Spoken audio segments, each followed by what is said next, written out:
il y aura dans un premier temps une présentation globale de l'Institut. Alors, vous n'entendez rien, c'est normal. Peut-être qu'il faut revoir par rapport à votre son. Je ne connais pas votre prénom, De Coatarel. Alors, présentation globale de l'Institut, puis ensuite, il y aura une présentation plus précise de l'IFSI. Ensuite, une présentation plus précise de l'IFAS. Et à la fin, nous récapitulerons ce qui a été dit pendant la matinée et nous ferons un point sur les éléments ultra importants à prévoir pour l'inscription de l'IFPS. Tout au long… Alors, votre son n'est pas branché. Actualisez votre page. Alors, juste un petit élément technique. Si vous n'entendez pas, essayez de changer de navigateur.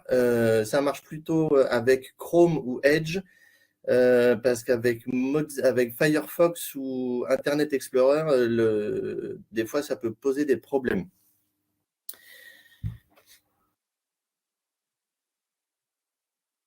Ok, c'est bon. Et donc à la fin et à la toute fin, alors moi je relèverai les questions au fur et à mesure que vous pouvez poser dans le chat et on y répondra à la fin avec les personnes les plus à même de vous répondre. Donc si vous le voulez bien, on va commencer par une petite présentation de l'IFSI et de son architecture. Hop. Et ensuite, je donnerai la parole à Madame Charrer, directrice de l'IFSI, pour qu'elle vous fasse une présentation globale de l'Institut. Ce film comporte un certain nombre de photos et vidéos réalisées avant la pandémie du Covid-19. L'Institut de formation Guillaume Régnier est situé en plein cœur de Rennes. Il se trouve au 15 rue du Bois-Perrin et est attenant à l'université de Rennes 1. Il accueille des formations aides-soignantes et infirmières qui sont financées par le Conseil régional de Bretagne. L'ARS Bretagne accompagne l'Institut dans son développement pédagogique. Il dépend du centre hospitalier Guillaume Régnier, qui est situé à quelques centaines de mètres de l'IFPS.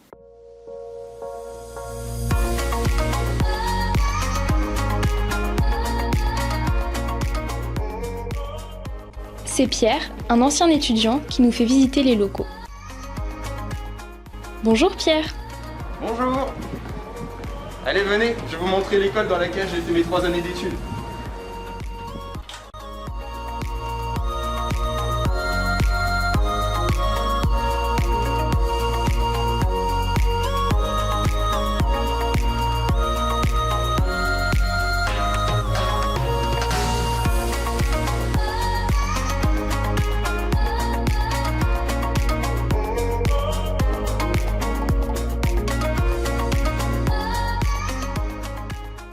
L'Institut est certifié Calliope, engagement dans une démarche permanente d'amélioration qui garantit la qualité de nos formations. Ce sont des formations en alternance, avec des temps de cours, des ateliers pratiques et des stages. À partir de septembre 2022, l'IFSI s'engage dans un partenariat renforcé avec l'Université Rennes 1. Cette collaboration se traduira par l'obtention en fin de formation de 2 diplômes, une licence en sciences pour la santé et le diplôme d'état d'infirmier. Par ailleurs, les étudiants auront aussi la possibilité de passerelle vers la médecine ou la maïeutique. Nous apportons une attention particulière au parcours de stage des étudiants aides-soignants et infirmiers. L'Institut a développé des partenariats avec de nombreux établissements sanitaires et médico-sociaux, publics et privés de la région. Des stages hors région sont possibles. Notre offre de stage est diversifiée et réellement apprenante.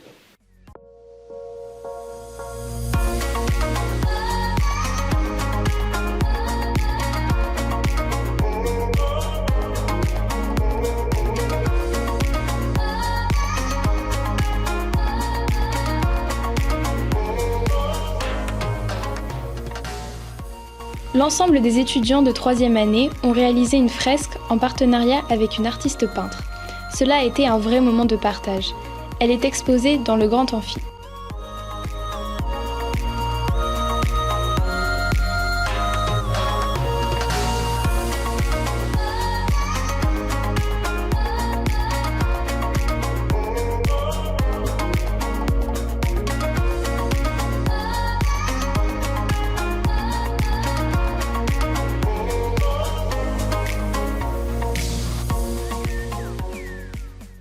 Isabelle, notre documentaliste, nous accompagne dans nos recherches documentaires. Au CDI, nous avons accès à environ 4000 ouvrages et à 20 revues professionnelles.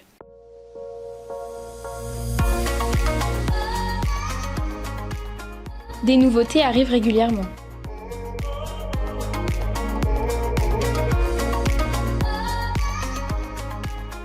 Au CDI, un espace multimédia avec ordinateur et imprimante est disponible pour les étudiants.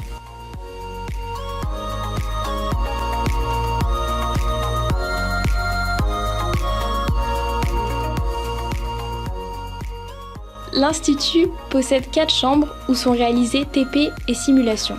Elles sont équipées afin d'être au plus proche de la réalité du terrain.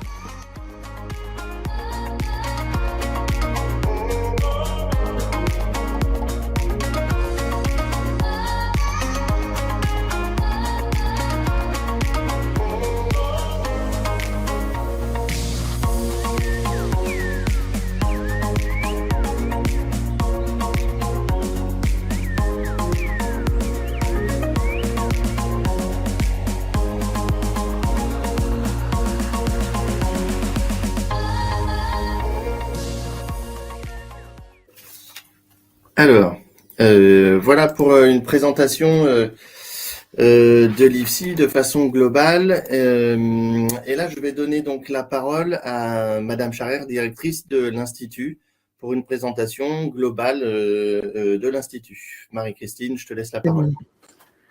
Merci Vincent et bonjour à tous. Je suis Marie-Christine Charrère, directrice de l'Institut de formation, des instituts de formation, puisque nous avons au sein de l'IFPS une formation infirmière qui comporte pour chaque promotion entre 110 et 116 étudiants et une formation aide-soignante avec une promotion de 44 élèves. Pourquoi 110 à 116 ? Parce que nous avons fait le choix d'accueillir en première année 110 étudiants, et de renforcer ces promotions en deuxième et troisième année avec l'accueil d'étudiants qui arrivent de réorientation des études de médecine.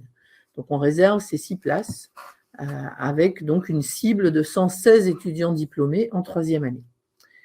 Et chez les aides-soignants, 10 élèves sont en cursus partiel, puisqu'il y a la possibilité, selon les diplômes antérieurs, de faire le parcours en modulaire et de ne pas avoir l'année complète de formation. Et puis, nous avons une section d'apprentissage en projet pour les études aides-soignantes.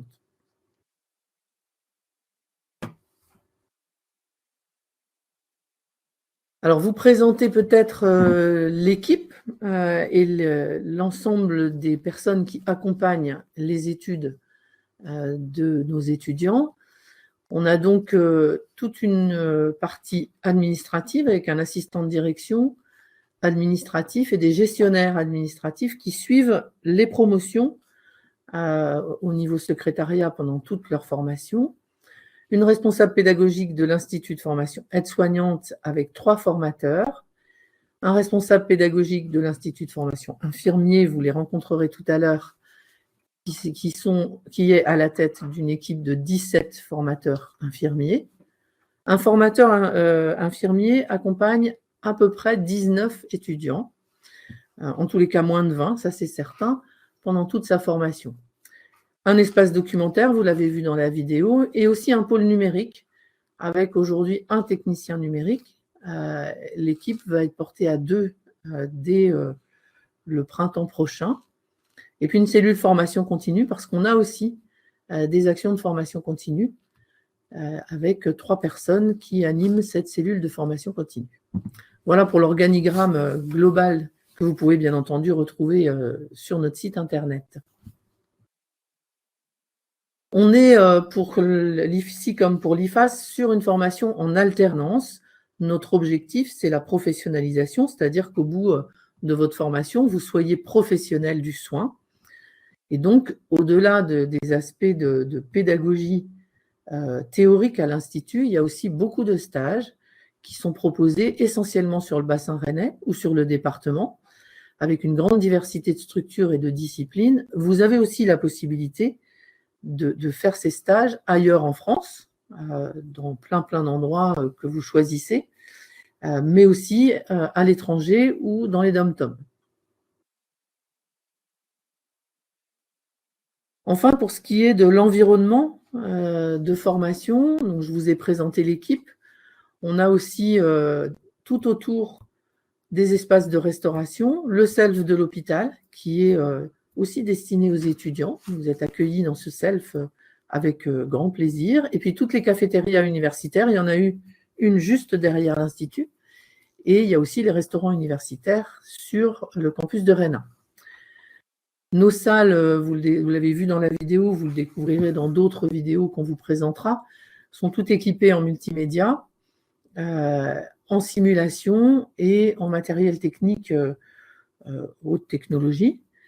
On a beaucoup d'ateliers cliniques, un centre de documentation et enfin un espace de simulation avec des formateurs qui sont formés aux techniques de simulation. On a cette chance d'être situé tout près du campus de Beaulieu, campus de Rennes 1, avec un accès facile. Le métro, c'est pour dans pas longtemps du tout, puisque c'est prévu autour du mois de mai. On est à peu près un quart d'heure de la première station de métro, desservi par les bus, des parkings gratuits, ce qui n'est pas négligeable aussi, et puis un environnement verdoyant avec des terrains de sport juste à proximité. Je ne reviens pas sur les stages, on en a parlé.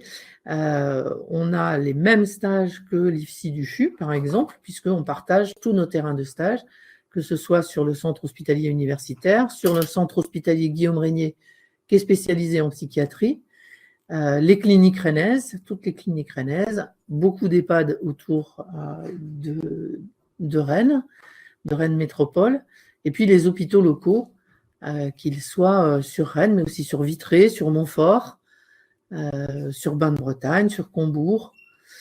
Voilà.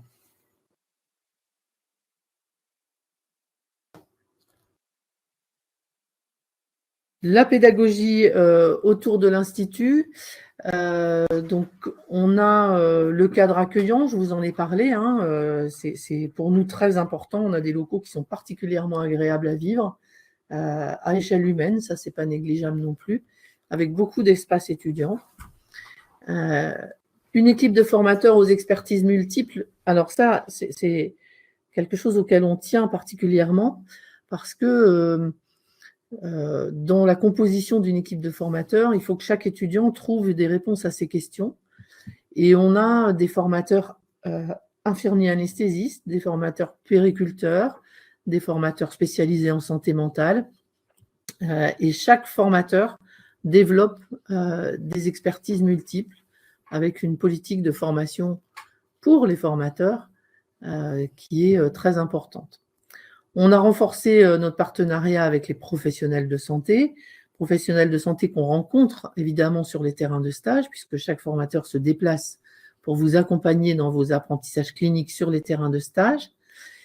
Et on a aussi pris cette habitude importante de les faire venir dans les ateliers, de les faire venir dans les enseignements, parce que ce sont eux, les professionnels de santé, qui sont en prise avec la réalité du terrain, qui change beaucoup, qui change en permanence, et ils viennent donc nous apporter leur connaissance et leur expertise auprès des étudiants. La relation pédagogique, elle est centrée sur l'étudiant. On souhaite accompagner chacun d'entre vous selon là d'où ils partent, jusque là d'où on souhaite vous emmener en tant que professionnel, formé aux nouveaux enjeux de la santé de demain. Donc, chaque formateur accompagne ses étudiants avec des entretiens, avec des rendez-vous, mais aussi avec tout le côté informel qui préside dans cet institut, compte tenu des espaces de rencontres qui existent en permanence. Et puis la pédagogie et les équipements innovants, c'est vrai que voilà, on essaye de laisser un petit peu tomber le côté salle de classe et d'être plutôt dans des environnements qui permettent le travail de groupe, qui permettent de bouger, de s'approprier les espaces, de s'approprier la pédagogie. On croit beaucoup aux interactions entre les étudiants. Vous avez tous quelque chose à apporter. Certains sont très très forts en calcul, d'autres beaucoup moins. Et c'est bien ces interactions entre les étudiants qui permettent aussi de monter en compétences. Donc voilà pour cette pédagogie de la réussite. Notre objectif, c'est vraiment la réussite de tous au rythme de chacun. Alors, si tu veux bien, Marie-Christine, on va passer une vidéo sur justement les pédagogies de l'IFSI. Juste avant de passer cette vidéo, un petit point pour le déroulement et l'organisation. Si vous avez des questions, parce que je vois que certains lèvent la main, ça va être compliqué de répondre comme ça à brûle pour point. Donc, utilisez le chat, posez vos questions, et moi, je relève les questions, et à la fin du webinaire, on y répondra. Voilà. Allez, on regarde la vidéo sur les pédagogies de l'IFSI. Ce film comporte un certain nombre de photos et vidéos réalisées avant la pandémie du Covid-19.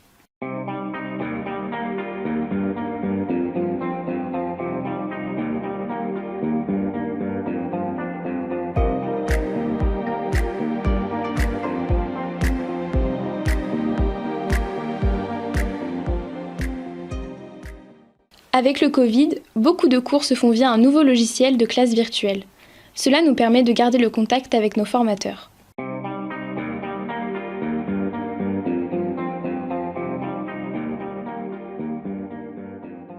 Donc on vient de voir ensemble une petite vidéo où le docteur Lazimi nous fait part.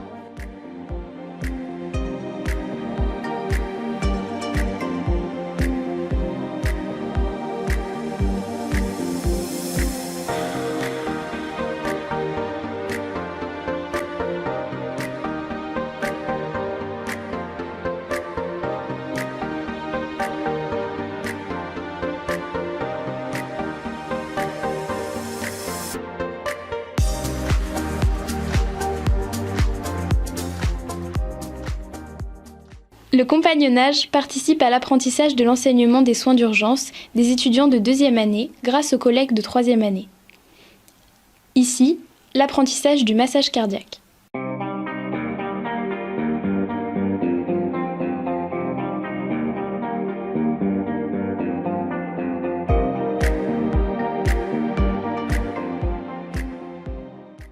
Bonjour Cassandre. Bonjour. Vous allez bien? Oui, merci. Très bien, et vous? Oui, très bien. Je vous ai convoqué aujourd'hui pour qu'on discute de votre stage. Alors comment ça s'est passé? Eh bien, ça s'est super bien passé. J'ai pu faire plein de choses, que ce soit du côté aide-soignant dans les premières semaines, mais même j'ai pu toucher vraiment du bout des doigts au métier d'infirmier. J'ai fait des vaccins, j'ai fait plein de petites choses comme ça. J'ai regardé des prises de sang. Bon, j'en ai pas eu beaucoup parce que les personnes âgées, c'était compliqué. Mais au niveau de ma compétence 3, pour les soins d'hygiène, les toilettes au lit, etc., je suis vraiment calée. Ah oui, vous avez fait un excellent premier stage, en tout cas Cassandre, parce que là, on voit que vous avez accompli et acquis de nombreuses compétences et vous avez quand même réalisé beaucoup d'actes. L'Institut de formation a établi de nombreux partenariats et dispose ainsi de stages diversifiés et qualifiants, des stages qui peuvent se dérouler au CAGR, au CHU, dans des cliniques mutualistes et cliniques privées, mais aussi dans des structures de rééducation et des structures médico-sociales. Vous avez aussi la possibilité de faire des stages dans des cabinets infirmiers, des stages hors région, voire même des stages à l'étranger si vous le souhaitez. L'Institut a développé un projet afin d'accompagner les étudiants et élèves présentant des troubles 10. Donc Véronique et moi, nous sommes à l'origine du projet 10 qui se met en place actuellement au sein de l'IFSI du CAGR. En effet, nous nous sommes aperçus que dans chaque promotion, il y avait régulièrement des étudiants présentant des troubles des apprentissages de type dyslexie, dysorthographie ou dyscalculie. Et nous avons trouvé important de leur apporter un accompagnement spécifique. Donc nous leur proposons un accompagnement personnalisé, avec leur adhésion bien entendu, et également en lien avec des professionnels compétents. Par exemple, cette année, nous avons choisi d'aménager le MIRCI. Donc le MIRCI, c'est le mémoire d'initiation à la recherche en soins infirmiers, que nous avons adapté en fonction des troubles présentés par l'étudiant.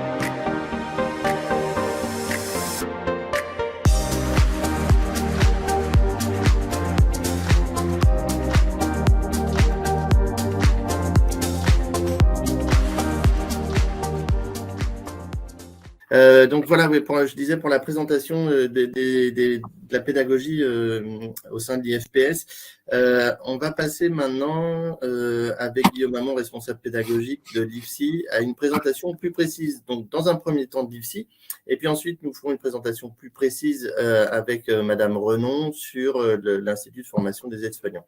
Donc Guillaume, je te laisse la parole pour la présentation de l'IFSI. Merci Vincent. Donc je me représente, je suis Guillaume Hamon, je suis donc le responsable pédagogique de la formation infirmière. Alors le métier d'infirmier et sa formation, alors divers points clés, la polyvalence de l'exercice du métier d'infirmier, parce qu'avec le diplôme, vous pouvez exercer dans divers domaines, que ce soit à l'hôpital, en médecine, en chirurgie ou aussi en santé mentale, mais aussi dans le secteur médico-social. Par exemple, ça peut être en EHPAD ou en maison d'accueil spécialisée. Donc voilà, une multitude en tout cas de possibilités d'exercice. Et une profession aussi qui est en constante évolution, parce que les activités de soins, les actes que peuvent faire les infirmiers aussi évoluent au fil des ans.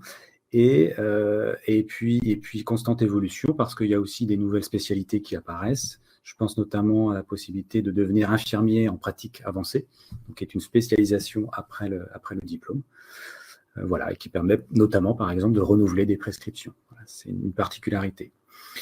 Être pivot au sein d'une équipe interprofessionnelle, oui, ça c'est très important, c'est parce que l'infirmier est vraiment au centre de nombreuses autres professions, que ce soit d'une profession médicale, ça peut être l'assistante sociale, l'orthophoniste, les kinés, il y a vraiment une multitude de professions avec lesquelles l'infirmier est amené à collaborer. Et également, l'autre point important du métier d'infirmier, c'est la mobilisation de compétences qui sont à la fois techniques. Technique, on entend prise de sang, pansement, voilà, pour les plus courants, mais aussi relationnel, parce que l'infirmier ne soigne pas uniquement avec des instruments, mais il soigne aussi avec ce qu'il est et avec des mots. Voilà, et ça, c'est quelque chose qui est très important pour nous au sein de l'Institut. Donc la formation, je vais y revenir un peu plus longuement tout de suite. Voilà, ce qu'il faut retenir en tout cas, c'est que c'est 3 ans de formation, avec, comme on l'a dit, une partie théorique et pratique. Pratique, on entend donc stage. Voilà, on est vraiment dans une formation en alternance. Et également donc dans une formation universitaire, c'est-à-dire que de plus en plus, nous allons aussi vers des possibilités, des collaborations avec l'université. Je vais vous en dire plus tout à l'heure. Alors, pour ce qui est de la sélection, donc pour la rentrée prochaine, nous avons 73 places qui seront destinées aux candidats qui se présenteront sur la plateforme Parcoursup, 28 places destinées aux candidats qui souhaitent passer par la formation professionnelle continue, et également 9 reports de futurs étudiants qui ont été admis mais qui avaient reporté leur rentrée. Les résultats du diplôme d'État, donc l'année dernière, 98% des étudiants qui ont été présentés au diplôme d'État ont été reçus et donc ont réussi leur formation. Et donc ce que nous avons dit aussi tout à l'heure, pour ce de l'IFSI, nous sommes sur un formateur pour 19 étudiants. Et ces 19 étudiants qui sont suivis par un formateur, concrètement, ça se concrétise par un suivi tout au long de la formation, dans la mesure du possible, d'un groupe d'étudiants, et à la fois collectivement, mais aussi individuellement. Voilà. On parle de suivi pédagogique personnalisé, c'est-à-dire qu'il y a régulièrement des entretiens qui sont faits entre le formateur référent et l'étudiant pour évoquer ses apprentissages et également aussi son projet futur et voir comment l'accompagner en tout cas pour réussir et obtenir son diplôme. Donc pour ceux qui feraient le choix de rentrer par la sélection Parcoursup, vous avez ici le calendrier donc de 2022. Donc là, vous avez eu donc la possibilité, vous l'avez encore en tout cas, de vous informer sur les différentes formations. C'est bien pour ça que nous sommes ensemble aujourd'hui. Et là, vous rentrez donc dans la période, si vous faites partie de ces étudiants-là, de pouvoir formuler vos vœux et exprimer voilà, vos choix de l'institut dans lequel vous souhaiteriez vous inscrire. Et donc, vous avez également la finalisation de votre dossier. Ça, donc, c'est une période qui va s'étaler jusqu'au 29 mars. Et ensuite, au mois de juin jusqu'à juillet, vous recevrez les réponses et ce sera à vous de valider en tout cas votre entrée si votre dossier a été sélectionné. Alors, pour ce qui est du calendrier de la formation professionnelle continue, alors là, la sélection est un peu différente. Autant Parcoursup, on est bien sur une sélection par dossier. Là, la formation professionnelle continue, ce sont donc des professionnels qui ont une activité salariée d'au moins 3 ans qu'il faut justifier. Et à partir de ce moment-là, vous pouvez donc rentrer dans l'IFSI via 2 épreuves, une réussite à 2 épreuves écrites, donc de 30 minutes chacune, une épreuve de français et une épreuve de calcul, et également un entretien de 20 minutes, mais vu le contexte, voilà, il est possible que celui-ci n'ait pas lieu cette année. Voilà, on attend encore les directives.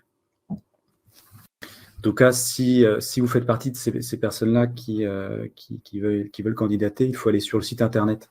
En fait, vous allez trouver tous les éléments et là, en l'occurrence, vous aurez aussi les informations mises à jour si les modalités d'admission changent au regard du contexte sanitaire.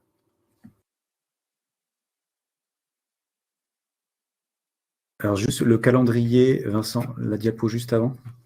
Voilà. Donc, les inscriptions sont d'ores et déjà possibles. Donc, je le redis, sur le site internet, vous retrouverez toutes les informations. Et donc, les épreuves, si elles ont lieu, auront lieu le 1er avril, enfin le 31 mars, pardon, et le 1er avril. Pour des résultats, le 29 avril.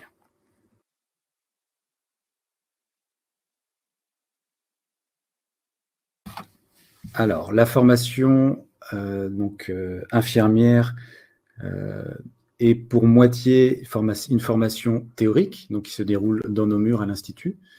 Donc, durant cette formation, l'étudiant apprend et est accompagné par les formateurs dans le cadre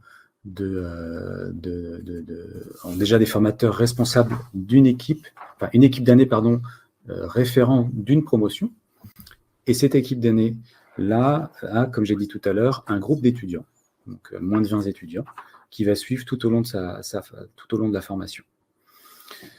Une chose très importante aussi pour nous, là, dans ce qui est de la formation théorique, c'est le développement de capacités réflexives. Donc, la réflexivité, c'est la capacité à pouvoir réfléchir sur soi-même, à regarder ses actions. En fait. Ça, c'est quelque chose qui est très important dans le métier. Et nous l'accompagnons aussi, bien entendu, à construire des savoirs et aussi, bien sûr, une mesure de sa progression pour s'assurer que l'étudiant, arrivé en fin de formation, soit prêt pour pouvoir travailler en tant qu'infirmier. Et un dernier point aussi important dans la formation théorique, c'est que l'étudiant est acteur de sa formation, c'est-à-dire que nous sommes bien dans une formation supérieure, donc en formation pour adultes. Voilà. Et donc, c'est à contrario, concrètement, c'est-à-dire qu'on n'attend pas de l'étudiant une passivité, mais en tout cas qu'il soit actif et moteur dans sa formation. Voilà. Ça passe notamment, par exemple, par une participation dans les différents enseignements. Donc, la formation clinique en stage, pour ce qui est du reste, du volume total horaire de la formation. Donc, l'étudiant apprend et est accompagné par les formateurs référents de stage. Ça signifie en fait que les étudiants, au cours de leur stage, tout au long de la formation, au moins une fois par semestre, il va y avoir un formateur de l'Institut qui va venir se déplacer sur le terrain de stage pour assurer une visite de suivi. Une visite qui permettra de de mesurer la progression de l'étudiant et aussi de pouvoir échanger avec le tuteur sur le terrain, le professionnel de terrain. Et voilà, et donc aussi accompagner dans l'acquisition de compétences l'étudiant au cours de son stage. Il développe aussi son identité professionnelle parce que voilà, être infirmier, c'est aussi des valeurs, un vocabulaire. Il y a tout un ensemble de choses qui se construit au fil des 3 années de formation. Donc, on l'accompagne aussi donc, à construire ses compétences, évidemment, et aussi dans une mesure de progression. Là, par exemple, concrètement, sur un stage, un étudiant va avoir à la moitié du stage un bilan qui va être fait, et ce bilan-là aussi va être réactualisé en fin de stage par un bilan final qui va permettre de voir la progression au cours des différentes semaines de stage. Et puis là aussi, évidemment, acteur de sa formation en stage, ben oui, on demande à l'étudiant d'être curieux, actif, moteur, et voilà, de montrer son engagement dans la formation.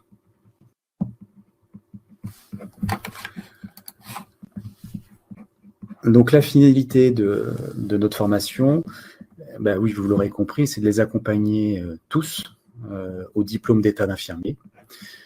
Donc pour ça, il faut acquérir les 10 compétences. On est bien dans une approche par compétences. 10 compétences qui se regroupent dans 9 domaines d'activité, et tout ça au sein d'un référentiel métier. Le profil infirmier attendu en fin de formation, c'est qu'il soit polyvalent, c'est-à-dire qu'il soit en capacité de travailler dans n'importe quelle structure, comme j'ai dit tout à l'heure, à l'hôpital, en EHPAD, voilà. Qu'il soit responsable, parce qu'évidemment, c'est un métier où il y a une énorme responsabilité, donc c'est une importance capitale qu'il mesure et qu'il soit en capacité d'être responsable de ses actions. Autonome, qu'il soit en capacité voilà, de travailler seul, mais pas uniquement seul, et aussi savoir quand demander de l'aide et travailler en équipe, évidemment. Et réflexif, c'est-à-dire, comme j'ai dit tout à l'heure, être en capacité de s'auto-évaluer et d'être en capacité de réfléchir sur ses actes, de prendre du recul. Et également, la finalité, c'est après le diplôme, les possibilités pour ceux qui le souhaitent de s'orienter vers des spécialisations. Alors, IAD, ça correspond aux infirmiers anesthésistes. IBOD, ce sont les infirmières de bloc opératoire. Ça peut être également cadre de santé, infirmier en pratique avancée, la puériculture aussi, donc auprès des enfants, et aussi la possibilité d'aller vers une poursuite d'études à l'université, puisque le diplôme, je vais y revenir après, donne la possibilité aussi d'avoir un grade licence ou une licence pour pouvoir poursuivre ses études en master.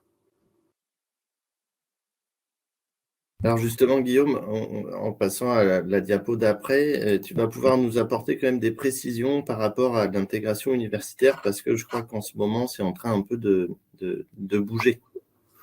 Oui, tout à fait. Donc c'est vrai qu'à partir de la rentrée 2022, les choses vont changer.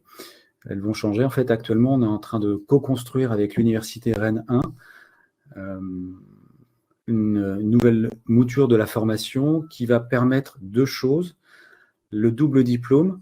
Alors, double diplôme, c'est-à-dire que de toute façon, les étudiants sortiront avec leur diplôme d'état d'infirmier, évidemment, mais aussi la possibilité, pour ceux qui le souhaiteraient, de sortir avec une licence en santé. Actuellement, là, voilà, nous sommes en cours d'élaboration du projet, mais nous partirions probablement vers une possibilité de choix de l'étudiant, de pouvoir aller vers la licence ou de conserver un grade licence. Et l'autre point important, ce sont les passerelles. Donc, Madame Charrière l'a dit tout à l'heure, la possibilité pour les étudiants en médecine d'intégrer notre formation en 2e année, mais aussi des passerelles dans l'autre sens, c'est-à-dire la possibilité pour des étudiants infirmiers de pouvoir accéder à la 2e année de médecine ou maïeutique via un examen particulier.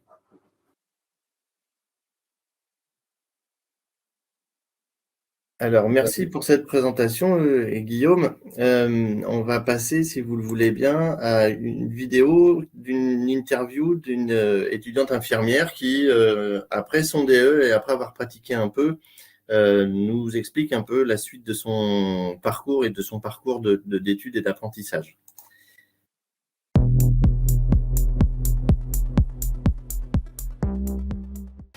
Bonjour Pauline. Bonjour Guillaume.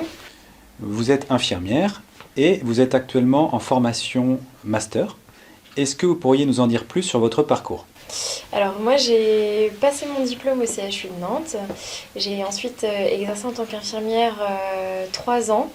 Tout d'abord sur un pool de chirurgie avec une spécialité urgence et une spécialité SSPI, donc salle de réveil, avant de décider de reprendre des études. Quelles ont été vos motivations pour vous orienter vers une formation universitaire ? À la suite d'un parcours de bénévolat dans un orphelinat en Inde où je suis restée 2 mois et demi, j'ai découvert la santé, et notamment la santé publique sous un autre aspect. Et quand je suis revenue en France, j'ai décidé dans ma poursuite d'études de m'orienter vers la santé publique, d'être moins dans la technicité du soin et de m'ouvrir à d'autres portes et d'autres opportunités professionnelles. Comment se passe actuellement votre formation à l'université ? La formation est une formation professionnalisante qui se passe sur 2 ans puisque c'est un Master 1 et un Master 2. 50% de ma promotion est infirmière, soit en reconversion, soit en poursuite d'études directement. La plupart des profils sont soit en poste et viennent chercher le diplôme, soit souhaitent s'ouvrir à d'autres opportunités professionnelles. Elle se compose sous forme de soit d'alternance, soit de stage, donc avec une possibilité d'avoir 3 semaines en entreprise et 1 semaine en formation tout au long de l'année, ou alors une possibilité d'alterner les stages pour découvrir les différents secteurs de soins. En quoi votre expérience en tant qu'infirmière est un atout dans vos études ? C'est un véritable atout puisque ça apporte une vraie légitimité professionnelle auprès des équipes. Dans un rôle de manager, on sait de quoi on parle du terrain, on a vécu les difficultés et les facilités du terrain auprès des équipes. C'est vraiment un atout dans mon parcours de stage ou dans mon parcours d'alternance et aussi dans ma recherche d'emploi puisqu'on valorise en fait ces années techniques de soins. Aujourd'hui, quel poste vous intéresserait à l'issue de votre master ? Moi, je me destine essentiellement à des postes de coordination ou de responsable de secteur médico-social. Je souhaite rester dans les projets de soins et les réflexions cliniques auprès des patients. J'oublie pas mon métier de cœur qui est le métier d'infirmière. J'ai juste souhaité me retirer de la technique, des piqûres et des prises de sang. Mais je veux rester toujours en coordination avec les équipes et au déploiement, juste apporter une petite valorisation managériale derrière. Enfin, pour terminer, je voudrais connaître votre point de vue sur l'universitarisation des études infirmières.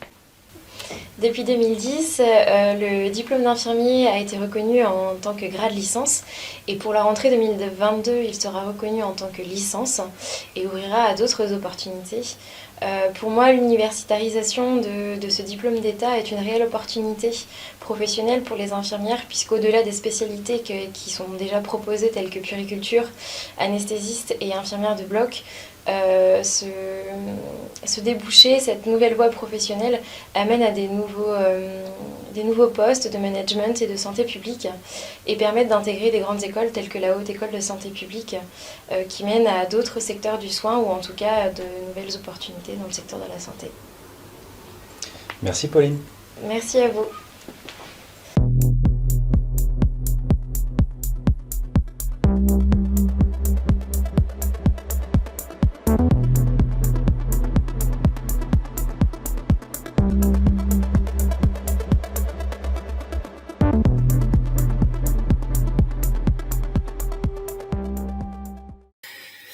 Alors, merci pour cette présentation, Guillaume. Puis, on voit bien à la suite de cette vidéo que beaucoup d'opportunités peuvent se présenter au niveau professionnel aux infirmiers et futurs étudiants infirmiers que vous êtes.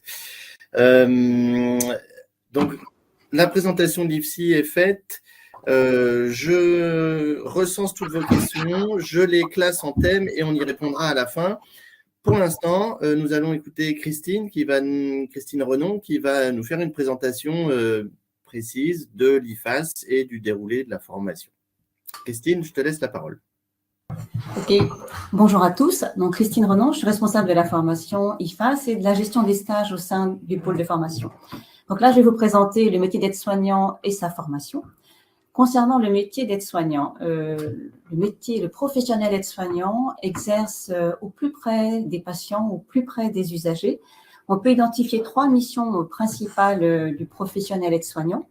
La première est d'accompagner la personne dans les activités quotidiennes en tenant compte au plus près de son projet de vie.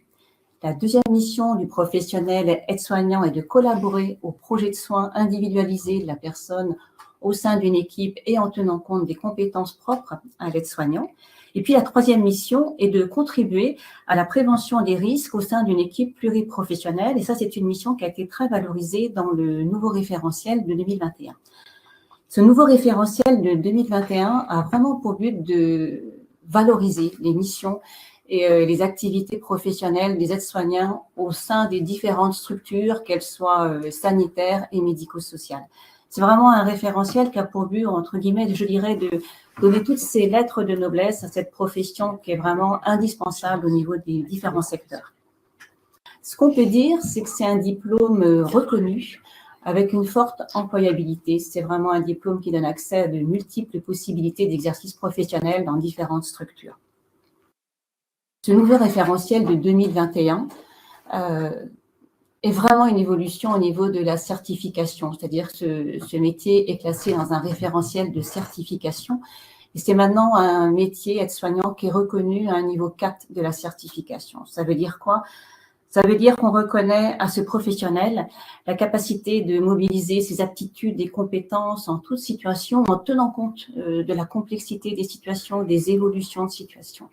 C'est aussi un niveau de reconnaissance qui atteste de la capacité du professionnel à s'organiser de manière autonome. Et enfin, un point important de ce nouveau référentiel, c'est la capacité de ce professionnel à participer à l'évaluation des pratiques professionnelles au sein des différentes activités. Si je devais donner diapo suivante, je vais vous la donner tout de suite. Donc, si on parle de la finalité du projet de formation, on a un projet pédagogique puisque notre institut est agréé pour accueillir 44 élèves aides-soignants. Ce qui est important de dire, effectivement, c'est que le nouveau référentiel, maintenant, établit 11 compétences réparties dans 5 blocs d'enseignement et de 10 modules d'enseignement. Parmi les modules, il y a 2 nouveaux modules, par exemple, comme le module 2 qui travaille sur la prévention et la reconnaissance des risques, et le module 7 qui valorise les fonctions d'aide-soignant au sein de l'intégration des nouveaux professionnels et des étudiants et élèves. Ce qu'on peut dire, c'est que c'est vraiment une approche par compétences, à l'image de la formation infirmière, avec notamment pour les stages l'usage d'un portfolio d'évaluation des compétences professionnelles en stage, et ça c'est aussi une grande évolution de ce nouveau référentiel. Les cursus partiels sont possibles et on valorise vraiment le parcours individualisé des élèves au sein de la formation. Le profil aide-soignant attendu, on développe vraiment dans notre projet pédagogique est le suivant. C'est un professionnel, collaborateur de l'infirmier, autonome et réflexif, à l'image de la réflexivité attendue pour les étudiants infirmiers, et qui est dans une évaluation des pratiques pour toujours être dans une démarche de qualité des soins dispensés aux usagers.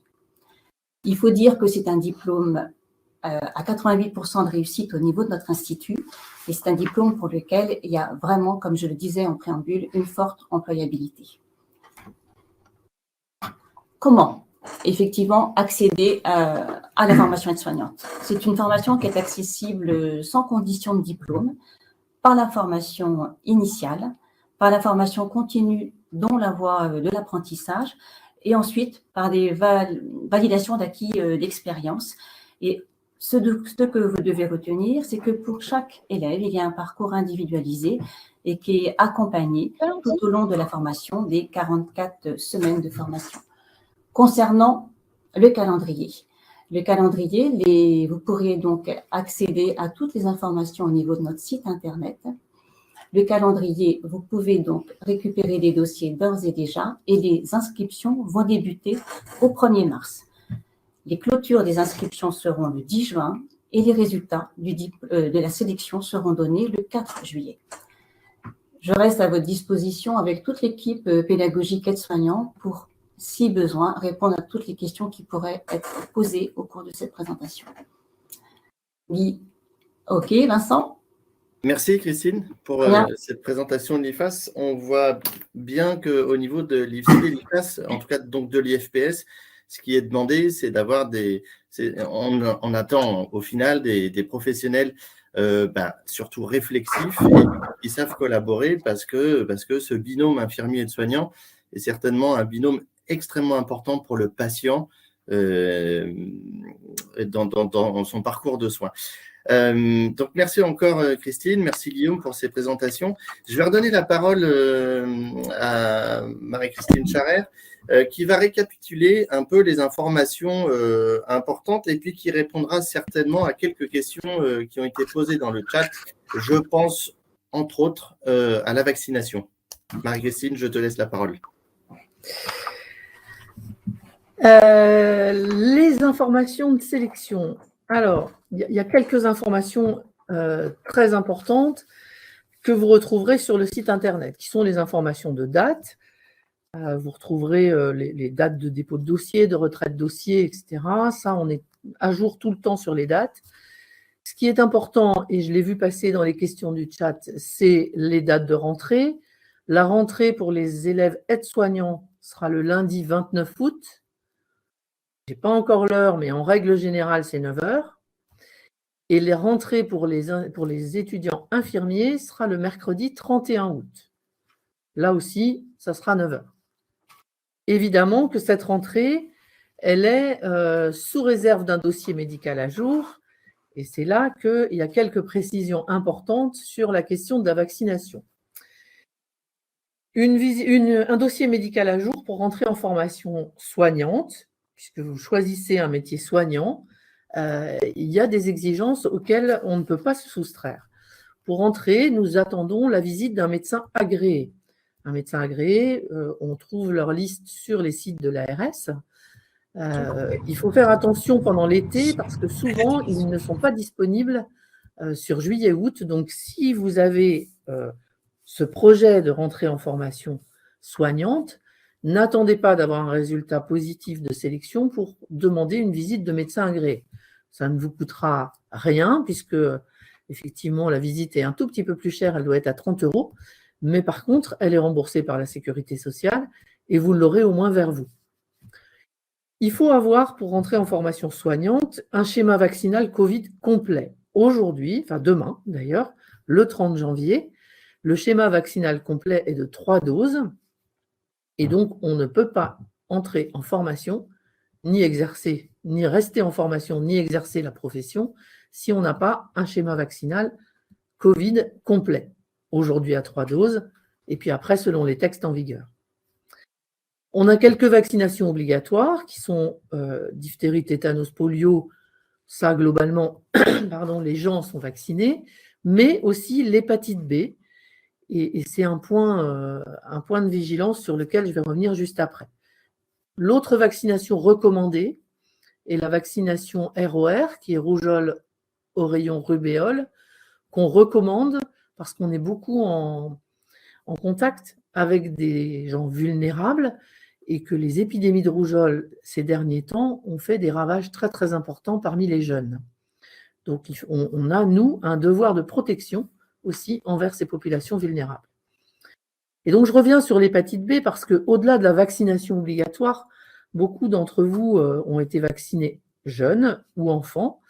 Et nous, ce qu'on attend, ce n'est pas tant la vaccination que l'immunité acquise de l'hépatite B. Donc, ce qu'on va contrôler avant votre entrée, c'est que votre sérologie d'hépatite B, c'est-à-dire votre taux d'immunité, est supérieur à 100.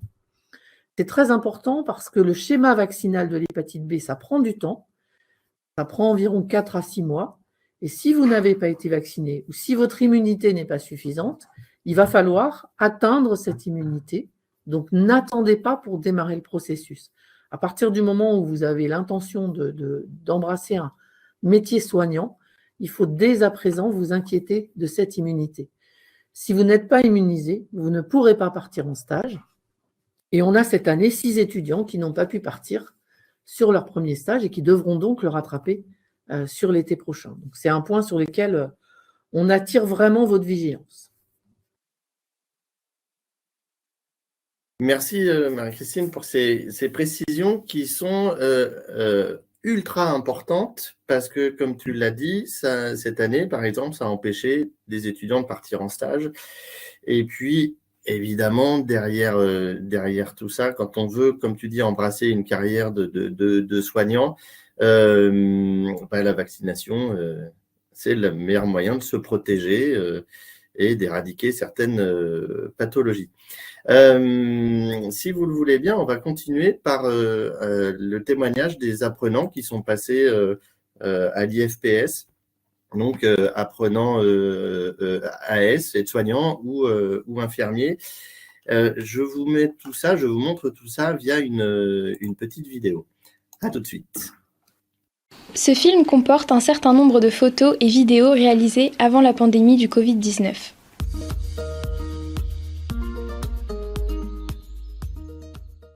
Pourquoi avez-vous choisi cet institut ? J'ai choisi le CAGR parce que j'étais déjà venue en formation à SHQ ici et du coup je connaissais les locaux et mes futures formatrices. Ça me donnait un petit côté rassurant pour entrer en école. Et comment vous sentez-vous ? Super bien, très très bien. Très très bien, une petite promo, une bonne ambiance, trois profs, 3 formatrices. Les cours sont assez dynamiques, pétillants, c'est chouette, j'aime bien. Pas le temps de s'endormir. Bien. Moi je me sens bien, on est bien suivis, on a une petite promo, c'est ce que je recherchais aussi en venant ici. Une petite promo de 47, je crois. Oui. Et tout âge. On a des hommes, trop bien. Il y en a 5. Et toi, tu te sens comment ? Bah moi, pareil, un peu le jeuneau de la promotion, le petit enfant, quoi. Mais dans l'ensemble, vraiment pas du tout déçu, même très content. On a une petite promotion, c'est assez convivial, comme disait Daphné. Et les formateurs nous suivent vraiment, nos référents nous accompagnent vraiment tout du long de la formation. Donc ils nous apportent un véritable soutien pendant les stages et tout au long de la formation. Comment se passent les cours ? Les cours ont été difficiles au début en distanciel, mais on s'est vite adapté et il y a vraiment une entraide entre les élèves. On a aussi les supports qui nous permettent d'avoir les cours en avance, ce qui nous permet de travailler un petit peu avant l'intervention des intervenants qui viennent faire nos cours. Donc c'est aussi l'entraide entre les étudiants qui est important pour nous et qui nous facilite le travail. Pas mal d'intervenants aussi, c'est bien, c'est diversifié. On a pas mal de choses, on voit plein de choses, on balaye pas mal de choses. C'est très dynamique, très dynamique. Vous êtes en 3e année, que retenez-vous ? Alors comment j'ai vécu les 3 années au sein de l'IFSI, je dirais en fait très bien. Alors les points forts de la formation sur les 3 ans, déjà je pense que le premier gros point fort, et moi je l'ai remarqué tout de suite, c'était les formateurs. Les formateurs, l'équipe pédagogique qui sont très présents, qui sont très accompagnateurs, qui essayent de nous former dans les meilleures conditions. Donc c'est quand même 3 ans qui sont des cours qui sont assez denses, assez théoriques avec des médecins qui nous font cours. Mais à côté de ça, l'école nous permet aussi de comprendre ce qu'on doit apprendre grâce à de la simulation par exemple, grâce à des cours qui sont retravaillés derrière avec des infirmières, avec les formateurs. Et du coup, ça nous permet de vraiment comprendre toute cette théorie qui peut parfois paraître compliquée et on prend le temps de retravailler tout ça et ça c'est vraiment important et c'est vraiment un des axes de cette école qui nous est cher aussi. Le deuxième point fort, je pense, c'est l'axe pédagogique de cette IFSI, c'est-à-dire qu'on est formé beaucoup dans le relationnel, dans tout ce qui est gestion des émotions, le relationnel avec le patient. On fait des mini-scénettes parfois pour simuler tout ça. Et du fait qu'on soit formé bien dans le relationnel, c'est ce qui nous permet ensuite d'être mieux, moi je trouve, en stage. Moi ça m'a permis d'être mieux en stage. D'une part parce que quand on est bien dans le relationnel, on crée des relations de confiance avec les soignants, avec les patients, ce qui fait qu'on est beaucoup plus à l'aise ensuite pour tout ce qui est soins techniques et pour tout le reste d'ailleurs. Et même dans la vie de tous les jours, ça nous sert forcément. Donc non, je pense que les 2 gros points forts, je pense que c'est ces 2-là, ceux que j'ai cités.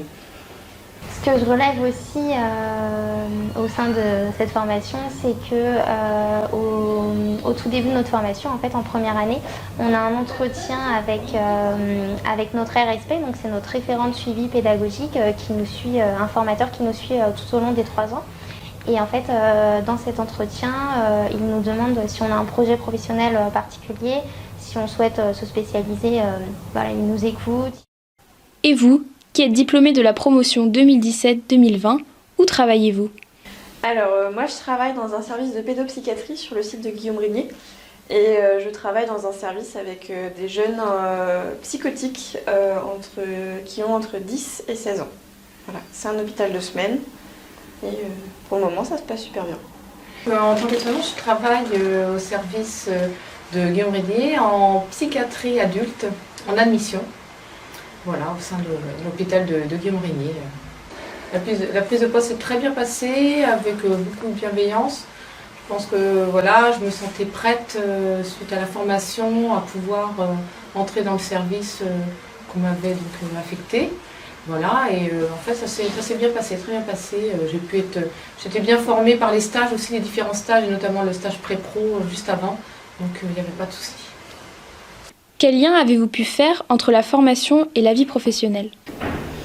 Ce qui est assez intéressant, c'est les liens qu'on peut faire entre notre formation et notre vie professionnelle, au sens où tous les gestes techniques et toutes les ressources relationnelles qu'on nous a enseignées, on peut les mettre en application. Après, il y a une marche assez importante, on va dire, sur du passage de la vie étudiante à la vie professionnelle, notamment au niveau des responsabilités qui sont plus importantes et du fait qu'on devient un peu plus seul à gérer nos patients. On passe de on est tutoré à on est vraiment seul à gérer. Pourtant, c'est très enrichissant et très intéressant. Donc moi, je suis très satisfait de ma vie professionnelle. Alors, entre la formation et la vie professionnelle, moi je dirais qu'on a quand même la base de théorie qu'on peut mettre en pratique. On a aussi certains outils qu'on peut mettre en application, comme les entretiens, comme donner des traitements, ce genre de choses qu'on apprend à l'école. Et on peut remettre ça après en pratique sur le terrain. Après, on apprend aussi toute une philosophie de soins sur tout ce qui est faire les liens, parler à la personne, le relationnel, tout ça. Et donc c'est plus facile d'arriver sur un terrain quand on a toutes ces notions. Moi, je trouve que c'était une formation vraiment complète. Une formation qui m'a permis d'être prête au bon moment pour pouvoir prendre mon poste au sein du service où j'étais. Moi, je trouve que voilà, malgré forcément le confinement et le Covid qu'il y a pu y avoir, qui a pu peut-être mettre à mal, aurait pu mettre à mal la formation, moi je trouve qu'au contraire, tout a été adapté pour qu'on puisse avoir une formation complète, une formation où je me suis sentie bien et prête voilà, pour pouvoir être aide-soignante. Et vraiment, j'en suis très contente. Il y a beaucoup de bienveillance, il y a beaucoup d'écoute. Les formateurs et tout le personnel de l'IFAS sont là à notre écoute pour pallier vraiment aux difficultés ou autres qu'on peut avoir. Donc une très bonne formation que je recommande. La formation a effectivement permis une bonne prise de poste par rapport à tout ce qui est atelier, travaux pratiques sur certains gestes techniques, par rapport aux apports théoriques qui nous sont faits en cours magistraux et par rapport aussi à tout ce qui est un peu pédagogie innovante, notamment tout ce qui est simulation de soins d'urgence, les chambres d'erreurs filmées, etc. Tout ça, ça a permis de faire beaucoup de liens avec les stages et du coup améliorer nos vies professionnelles. Et c'est vrai que voilà, on arrive au bout bien formé. En tout cas, c'est ce que j'ai ressenti. Oui, c'est une formation qui est très complète et j'ai trouvé qu'on était très bien accompagnés à l'IFSI du CHGR, donc ça permet d'arriver serein sur les terrains.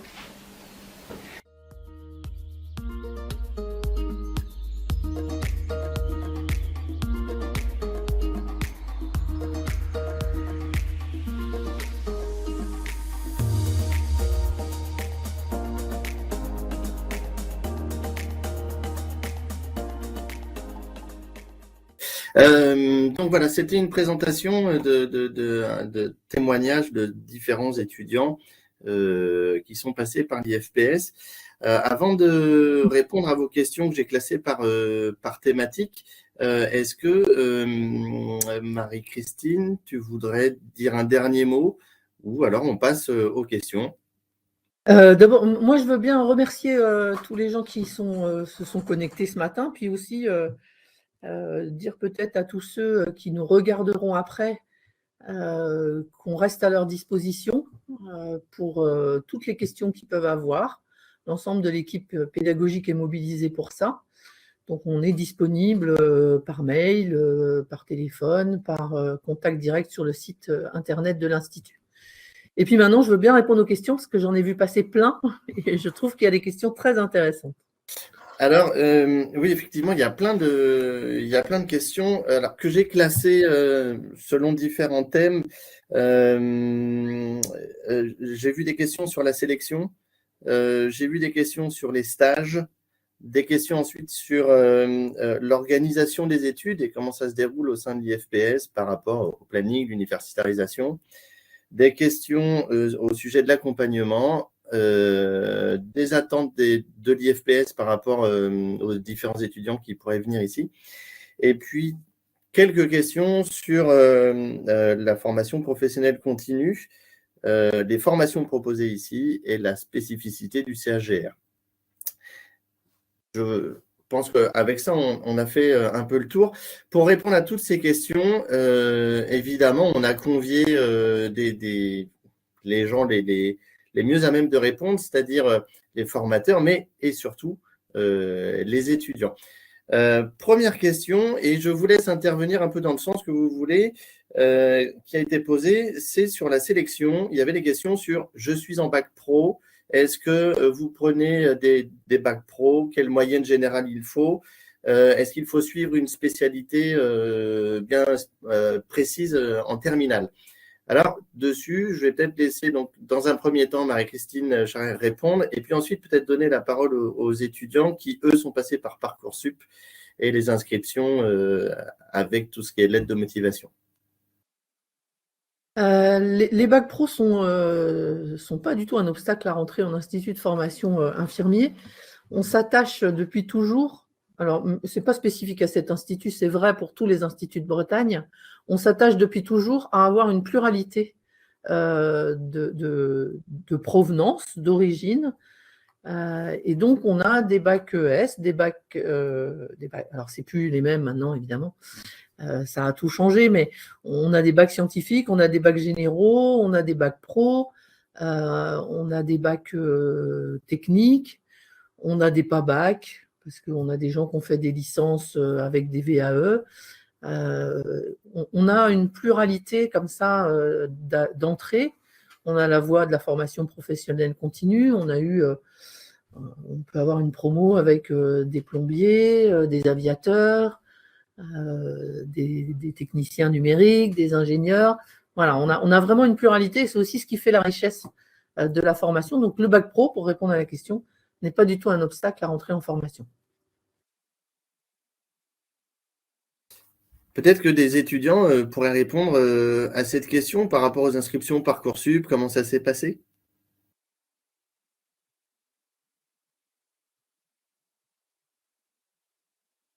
Ah, peut-être, alors s'il y a des étudiants qui... Oui, je suis étudiante de première année. J'ai été sur Parcoursup. Et honnêtement, c'est assez difficile de dire comment ça s'est passé vu qu'on n'a fait qu'une seule inscription. Mais voilà, ça a pas été forcément plus compliqué que dans d'autres endroits. Il y a eu donc toute la partie, choisir ses IFSI. Honnêtement, je pense qu'on a Inès qui est avec moi sera d'accord, on en a mis plusieurs. Et puis rédiger le parcours motivé. Là, on a échangé un petit peu avec d'autres étudiants. C'est vrai qu'on n'a pas tous les mêmes parcours comme disait Madame Charret. Certains ont beaucoup axé sur les stages qu'ils ont fait, sur leurs expériences. D'autres, c'était mon cas par exemple, qui n'avait pas d'expérience, donc c'était vraiment sur ma motivation et pourquoi j'avais envie d'être là. Et visiblement, ça a marché puisqu'on est là, mais voilà, le meilleur conseil que j'ai à donner pour tous ceux qui s'inquiètent un petit peu de comment rédiger, c'est soyez honnête parce que ça se voit en fait. Parce que ça se voit. Alors, ouais, merci pour ce détail en fait extrêmement important parce que l'authenticité, évidemment, est un élément fondamental dans ce que vous pourrez proposer, par exemple, sur Parcoursup, vos motivations. Effectivement, quand nous, formateurs, nous regardons un peu les dossiers Parcoursup, j'ai envie de vous dire, et je pense que mes collègues qui font aussi Parcoursup repèrent ça très rapidement, les lettres qui sont un peu prises sur Internet, les copier-coller, ou en tout cas ce qui effectivement ne fait pas authentique dans l'écriture, on a du mal à dire oui pour ces personnes-là. Je pense que, je vois Marie-Christine hocher de la tête, mais je pense que tu es d'accord avec moi et que l'authenticité et l'honnêteté dans l'écriture ne peut que vous favoriser pour pouvoir rentrer dans un IFSI. Ouais, d'autant qu'on repère assez rapidement tout ce qui est des copier-coller et des standards, et que souvent l'honnêteté paye vraiment beaucoup plus, enfin l'authenticité paye beaucoup plus dans la sélection Parcoursup pour ce type de formation. Parce qu'on va chercher derrière des professionnels authentiques. Il y avait des questions aussi sur la moyenne générale, c'est revenu 2-3 fois. Je ne crois pas que ce soit un élément fondamental, en tout cas dans ce qu'on recherche dans la sélection des étudiants, parce qu'on sait pertinemment qu'être infirmier ou être aide-soignant, ce sont deux professions où il faut faire preuve de raisonnement, de réflexion. C'est un métier manuel et c'est un métier où il faut être à l'aise dans la relation. Et on va dire qu'une bonne moyenne de mathématiques n'est pas forcément égale à une bonne qualité de relation avec le patient. Donc, si ça peut rassurer ceux qui posaient la question sur les moyennes générales, ça ne fait pas partie des critères les plus importants. Il y avait aussi des questions par rapport au coût de la formation. Plusieurs personnes ont posé la question sur le coût, je suis boursier, je ne suis pas financé, combien ça va me coûter. Là, on va laisser Loïc Royer répondre. Loïc Royer qui est assistant de direction et qui travaille en étroite relation avec Madame Charrère. Loïc, je te laisse la parole.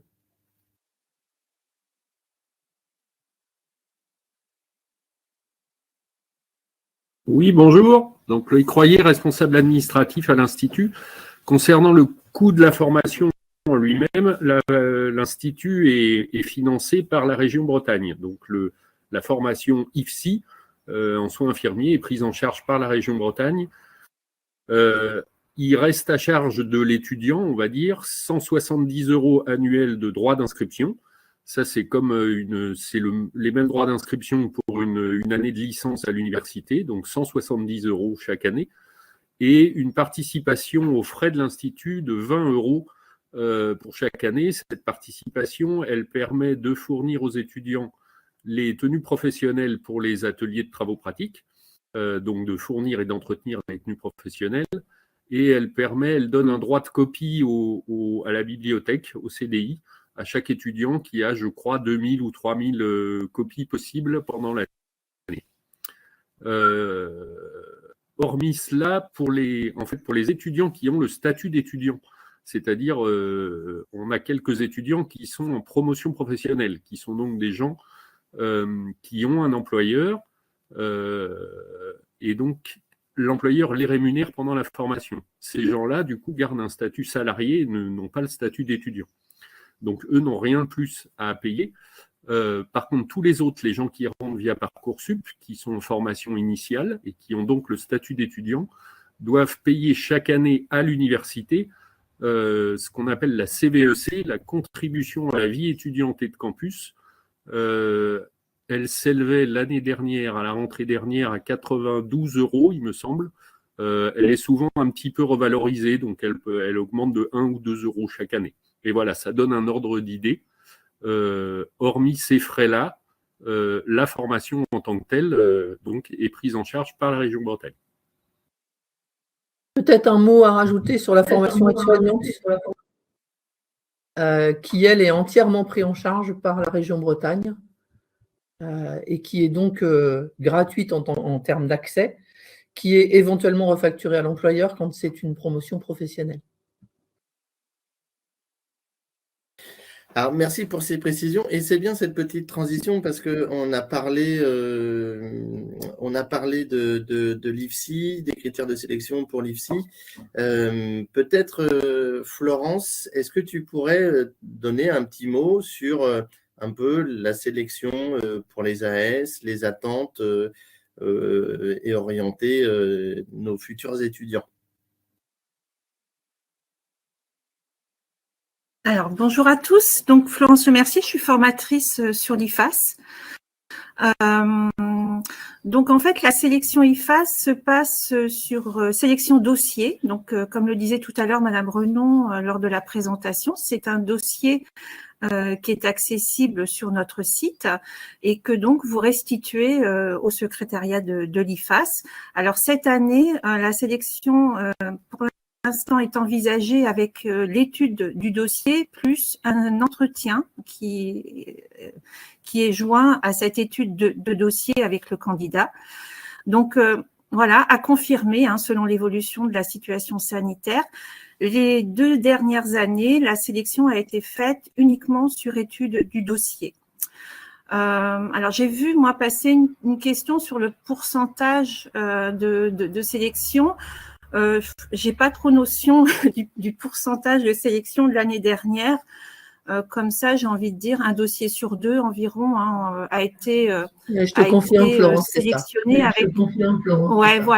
avec une note, puisque en fait le dossier est noté sur 30 points avec une note donc supérieure à 15. À partir du moment où vous avez la moyenne, vous êtes potentiellement sélectionné pour rentrer à l'IFAS avec une liste qui se fait par ordre de résultats. Et donc, au fil, il y a une liste principale, une liste complémentaire. Et donc, s'il y a des désistements sur la liste principale, on a recours à la liste complémentaire qui a été totalement épuisée pour la rentrée de cette année. On a même eu recours à des listes complémentaires du groupement rennais. Voilà, donc les attentes, ça va être surtout de constituer ce dossier de sélection avec une lettre de motivation, un CV et puis la présentation d'un projet professionnel ou la présentation d'une situation de soins vécue pour les personnes qui ont éventuellement une expérience dans le soin. Donc voilà. Je ne sais pas si tu veux des éléments supplémentaires, Vincent. Là, comme ça, non, tu viens un peu de bien repréciser ce que disait Christine. Voilà. Et je pense que l'attente aussi que vous avez à l'IFAS, c'est avoir affaire à des étudiants authentiques et vraiment dans cette envie de pratiquer. Oui, tout à fait. Exactement. C'est vrai qu'on va attendre l'expression de la motivation pour être aide-soignant, vraiment. Et puis, la personne, surtout, il ne faut pas hésiter aussi à s'appuyer sur les expériences vécues, dans le soin ou pas, parce qu'il y a plein d'autres expériences en dehors du soin qui peuvent être tout à fait aussi utile et qui peut mettre en valeur une vraie motivation à rentrer en formation aide-soignante. Voilà. Ok, merci Florence pour ces précisions. Alors, si Loïc est par là, il y a une petite question qui vient de passer. Peut-être que Loïc pourrait nous répondre sur est-ce que la formation IFSI permet l'accès au logement du Crous ?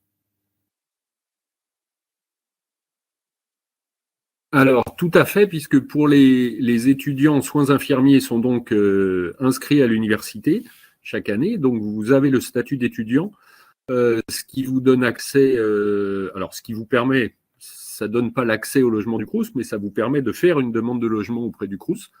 Ça vous donne aussi accès toute l'année au restaurant universitaire, donc qui se trouve juste à côté de l'Institut. Ça vous donne accès à la bibliothèque universitaire, au service de santé des étudiants, qui vient d'ailleurs nous rendre visite à la rentrée chaque année pour se présenter aux étudiants. Donc ça vous donne accès à tous les services universitaires dédiés aux étudiants. Si je peux me permettre une précision concernant les demandes de bourse, parce que le Crous communique également auprès des étudiants pour les demandes de bourse. Or, nos étudiants à l'Institut ne doivent pas faire leur demande de bourse auprès du Crous, en aucun cas. Si vous faites une demande auprès du Crous, vous aurez de toute façon une réponse négative, mais qui parfois met du temps à arriver, mais elle sera de toute façon négative. Les demandes de bourse des étudiants en soins infirmiers des IFSI publics doivent être faites auprès de la région Bretagne. C'est donc la région qui gère les bourses des étudiants.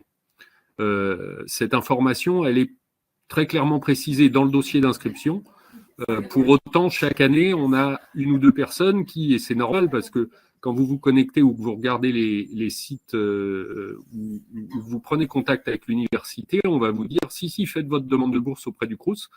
Et vraiment, c'est une perte de temps, entre guillemets. La demande de bourse des étudiants en soins infirmiers, elle doit être faite sur le site de la région Bretagne, avec un code établissement, d'ailleurs, qu'on donne dans le dossier d'inscription. Ok, merci Loïc pour ces précisions. Je vois l'heure qui avance et on est rendu qu'aux sélections. 2 dernières petites précisions, même 3. La première, il y avait une question sur « Je n'ai pas encore mes 3 ans à 100% pour pouvoir me présenter au concours FPC ». Marie-Christine, tu confirmes bien que s'il n'y a pas ces 100%, il n'y a pas possibilité de se présenter. Alors, juste une précision, les 3 ans, ce n'est pas 3 ans d'exercice professionnel. C'est 3 ans de cotisation sociale. Autrement dit, si on a travaillé 2 ans et qu'on a été demandeur d'emploi pendant 6 mois, par exemple, ou pendant 1 an, on a cotisé. Donc, en fait, c'est bien 3 ans de cotisation sociale et pas 3 ans d'exercice professionnel. Donc, c'est une précision importante parce que il y a des gens qui ont qui ont des 3 ans un petit peu entrecoupés de temps d'exercice et puis de temps de chômage et puis d'un congé maternité, etc. C'est bien de la cotisation sociale. Donc, on est bien sur 3 ans de cotisation sociale. Et Loïc veut apporter une précision, je le sens. Loïc, on t'écoute. Oui, je voulais ajouter une petite précision. J'ai vu au moins une question passer sur quelqu'un qui s'interrogeait sur les 3 ans de cotisation sociale à la rentrée. Or, le texte est très clair et il faut 3 ans de cotisation sociale à la date du concours. Donc au mois d'avril, en gros. Donc, si vous n'êtes pas tout à fait aux 3 mois au mois de septembre, vous ne le serez vraiment pas au mois d'avril. Donc, oui, dans ces cas-là, il faut attendre l'année prochaine pour s'inscrire au concours à la sélection FPC. Merci pour cette précision importante, Loïc. 2 dernières questions. Les mutations, il y a eu des questions de mutations. Je suis originaire de Paris ou de Nantes et je vais déménager. Est-ce que vous avez des possibilités de mutation? Marie-Christine. On a tous les ans une 50aine de dossiers de demandes de mutation. Traditionnellement, on accueille, on va dire, sur l'ensemble de l'Institut, on accueille à peu près une dizaine de mutations, on va dire. Voilà, donc c'est possible. Ça suppose d'avoir des réelles motivations. La motivation voilà, moi j'ai envie de vivre au bord de la mer n'est pas forcément une motivation suffisante au regard du nombre de dossiers. Par contre, on est beaucoup attaché aux rapprochements familiaux, aux difficultés financières aussi. Voilà, il y a un certain nombre de critères comme ça qui nous amènent à accueillir les mutations. Mais on a beaucoup de demandes de dossiers, ce qui est logique. Ok, donc pour répondre aux mutations, faites votre demande de mutation par dossier, adressez-la à l'IFPS du CRGR. Avant la fin du mois de mars. Avant la fin du mois de mars, ce sera étudié par la commission de mutation au sein de l'IFPS et vous aurez une réponse ensuite. Dernière question et sur la sélection, et ensuite on passe au stage. Et c'est un peu compliqué parce que la réponse dépend du contexte. Quelqu'un qui disait « je suis positive au Covid, donc j'ai que 2 vaccinations, donc si je veux rentrer, est-ce que je dois faire une 3e dose, etc. etc. » Là-dessus, Marie-Christine, je vais te laisser préciser. Alors, la question du schéma vaccinal complet, elle doit de toute façon être claire au moment de la rentrée, c'est-à-dire qu'au moment de la rentrée, ou du premier départ, enfin de la rentrée, il faut avoir un schéma vaccinal complet 3 doses. Pour autant, quelqu'un qui aujourd'hui est positif au Covid va forcément bénéficier d'un certificat de rétablissement. Donc, le fait j'ai été malade, je suis rétabli et j'ai un certain délai avant d'avoir le droit de me vacciner. Donc ça, c'est pris en compte, bien entendu. Après, un Covid positif aujourd'hui, ça fait une vaccination, je crois que c'est à 6 mois. Donc ça fait une vaccination en juillet. On est à jour pour la rentrée. Ok. Merci donc pour cette grande partie sur la sélection, mais qui est normale au vu du webinaire, c'était surtout sur la sélection. Maintenant, on va parler un peu plus de ce qui se passe à l'IFSI et du thème des stages. Sur les stages, il y a eu des questions qui ont été posées sur est-ce que c'est à nous de rechercher le lieu de stage? Est-ce qu'on nous impose le lieu de stage?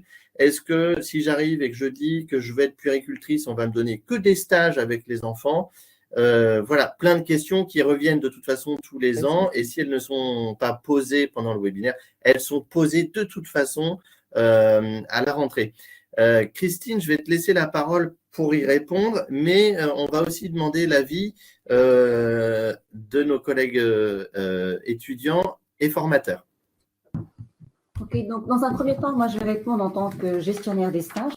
Donc les stages sont effectivement extrêmement importants parce que ça représente la moitié de la formation, que ce soit en formation infirmière ou en formation aide-soignante. Et je comprends qu'effectivement, tous ceux qui se connectent aujourd'hui aient envie de savoir un peu plus sur les stages. Ce qu'on peut dire, c'est qu'on a des partenariats extrêmement importants avec énormément de lieux de stage sur Rennes et aux alentours, et qu'on propose un volume de stage aux étudiants, et que dans ce volume de stage, on fait les affectations. Il faut savoir que les responsables pédagogiques, c'est-à-dire toutes les équipes pédagogiques, sont très attentives à organiser des parcours de stage individualisés pour chaque étudiant et élève, en tenant compte, bien évidemment, de son lieu d'habitation, de sa capacité d'avoir une voiture et d'être autonome sur les déplacements, et aussi, bien évidemment, de son projet professionnel. Il va de soi qu'il y a des négociations, que globalement, ça se fait sur un ensemble de la formation. Donc, concernant les stages, nous proposons des stages diversifiés. Nous sommes très présents sur les stages. L'ensemble des formateurs se déplacent sur les stages et nous faisons très attention à ce que chaque élève, chaque étudiant bénéficie d'un parcours qui lui corresponde au mieux. Est-ce que les étudiants et élèves peuvent faire des propositions de stages à l'extérieur? Oui. Je prends l'exemple des étudiants de première année, notamment là, puisqu'on travaille sur leur départ en stage de lundi prochain. Certains étudiants ont souhaité faire un stage dans leur région d'origine, dans leur région d'habitation, ça peut être le Finistère par exemple. Et donc, c'est possible de faire des demandes individuelles avec, bien sûr, validation préalable des formateurs et du responsable de stage. Il va de soi que l'ensemble des stages ne peut pas se faire en dehors de Rennes et que nous sommes vigilants à avoir un certain nombre de stages sur Rennes qui permettent de suivre les étudiants. Mais dans ce parcours, il y a possibilité de faire un stage hors région ou même hors France, puisqu'il y a des étudiants qui partent au Cambodge si tout va bien au niveau des restrictions et des conditions sanitaires.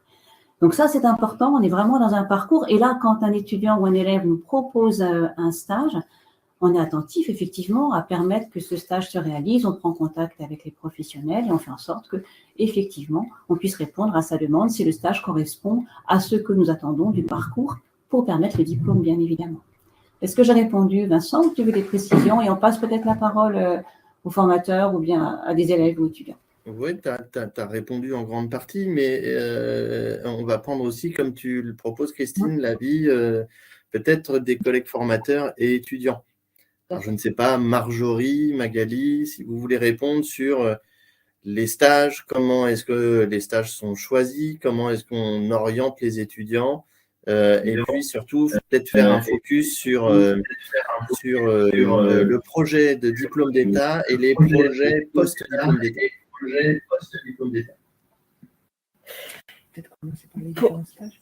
Alors pour les stages, ils sont choisis, donc le référentiel, en tous les cas, nous demande une sectorisation des stages, c'est-à-dire qu'il y a trois typologies de stages à réaliser au cours des 3 années d'études pour les 4 typologies de stages à réaliser pendant les 3 années d'études. Donc déjà, il faut, on essaye de réfléchir au parcours de stage en fonction de ces 4 typologies de stages. Bien entendu, le projet de l'étudiant est écouté tout au long de la formation. En tous les cas, on essaye le plus possible. Donc, ils vont pouvoir en témoigner après, en adéquation avec le référent de suivi pédagogique, c'est-à-dire le formateur qui les suit tout au long de la formation, puisque ce projet peut tout à fait évoluer aussi au cours de la formation. L'idée des stages, c'est qu'on arrive à la validation des compétences professionnelles, ce qui est notre rôle en tant que formateur, c'est-à-dire qu'il faut que le stage soit également pédagogique d'un point de vue de la validation de ces compétences. Pour ce qui est des projets puériculture, on en a bien l'habitude parce que ça, on en a beaucoup tous les ans. C'est vrai que c'est un projet qui revient très, très régulièrement. Néanmoins, ça reste une spécialité. Donc, en effet, quand on le peut, on positionne en tous les cas des étudiants en stage, notamment forcément des étudiants qui ont ce projet professionnel. Néanmoins, on garde à l'esprit que aussi le diplôme, le prérequis pour être puéricultrice est d'être infirmier en soins généraux. Donc en fait, l'idée de la formation en IFSI est de former en tous les cas aux compétences professionnelles qui permettent d'être infirmier en soins généraux. Donc le parcours de stage était avant tout vers cette destinée. Si je peux préciser, c'est vrai que le parcours de stage, il est fait en concertation avec l'étudiant, mais surtout, il tient compte de sa capacité à progresser et d'acquérir ses compétences. Donc, on n'a pas un profil de stage qui est forcément déterminé dès l'entrée en formation. Il va vraiment s'ajuster au fur et à mesure des acquisitions que l'étudiant va réaliser en stage. Donc, on ne peut pas déjà imaginer quel sera son stage de 2e année. Ça va vraiment se faire de façon progressive. Une chose que je voudrais juste ajouter avant de laisser la parole aux étudiants, il y a eu beaucoup de questions aussi sur les accompagnements en stage. Il faut savoir qu'à l'IFSI, Guillaume Régnier, on a par terrain de stage un référent de stage qui est vraiment l'interlocuteur privilégié de l'étudiant, qui intervient en amont du stage pour lui dire voilà, je suis le référent de stage, donc c'est moi qui vais venir vous voir en visite, mais n'hésitez pas à me contacter s'il y a la moindre difficulté. Il y a des visites qui sont réalisées sur chaque lieu de stage et on est vraiment l'interlocuteur privilégié en cas de difficulté éventuelle sur le stage. Donc là aussi, c'est vraiment un élément très positif sur notre IFSI. Je laisse la parole aux étudiants. Alors, juste avant de donner la parole aux étudiants, infirmiers et puis AS, parce que je vois que Nolwenn est connectée, pour résumer, ce qui a été dit, c'est les stages s'adaptent au parcours de l'étudiant selon l'acquisition des compétences qu'il faut avoir pour le diplôme d'État. Et si toutes ces compétences sont acquises au fur et à mesure et que l'étudiant ne présente pas de difficultés ou ne demande pas plus de temps pour apprendre et arriver à son DE, à ce moment-là, on peut essayer d'accompagner aussi vers un futur projet professionnel comme infirmier de bloc, infirmier puériculteur, infirmier anesthésiste, etc., etc. Je laisse la parole.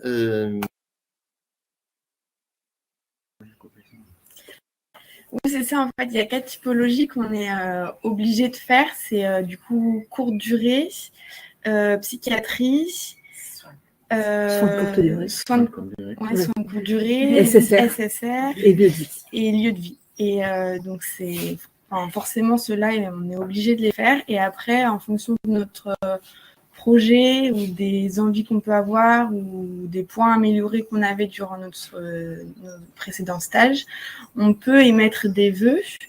Par exemple, j'ai un projet puéricultrice, donc j'ai demandé si c'était possible de faire un stage en pédiatrie, donc j'en aurai un, mais c'est pas une spécialité, c'est juste un stage, quoi. Je me spécialise pas puéricultrice à la fin de la formation. Et pour moi, j'avais comme projet pro d'aller dans les soins palliatifs et je vais pouvoir aller au prochain stage courant mars et qui va me permettre de voir si ça confirme mon choix de vouloir travailler plus tard dans ce type de service-là, mais ayant aussi vu d'autres typologies de lieux de stage, ça me permet de voir d'autres choses avant les soins palliatifs. Ok, merci, merci pour ces réponses. Nolwenn, qui est notre, on dirait une étudiante mystère, qui est cachée dans le noir. Est-ce que vous pouvez vous préciser ou en tout cas apporter votre expérience par rapport à la formation aide-soignante et les stages? Tout à fait. Donc, bonjour à tous déjà. Donc, je suis Nolwenn, je représente les élèves aides-soignants. Donc voilà, tout a été bien dit pour les stages. Effectivement, en début d'année, on nous demande si on a des secteurs ou des lieux de stage où on a envie d'aller. Donc voilà, les formatrices sont très à l'écoute de nos demandes. Effectivement aussi, ce que vous avez dit, j'ai une élève dans ma promo qui a fait la recherche elle-même d'un stage qu'elle avait envie d'aller voir. Donc voilà, on a aussi la chance en fait à chaque fin de stage d'avoir un retour avec les formatrices et les élèves. On fait par exemple, dès lundi de la reprise, on va avoir un retour de stage avec les élèves et les formateurs. Donc c'est très intéressant parce qu'on entend aussi ce qu'ont vécu les autres. Ça peut également nous donner envie pour les prochains stages. Donc voilà. Moi, là, j'ai la chance de faire un stage en neurochirurgie au CHU de Rennes. Donc voilà, c'est super.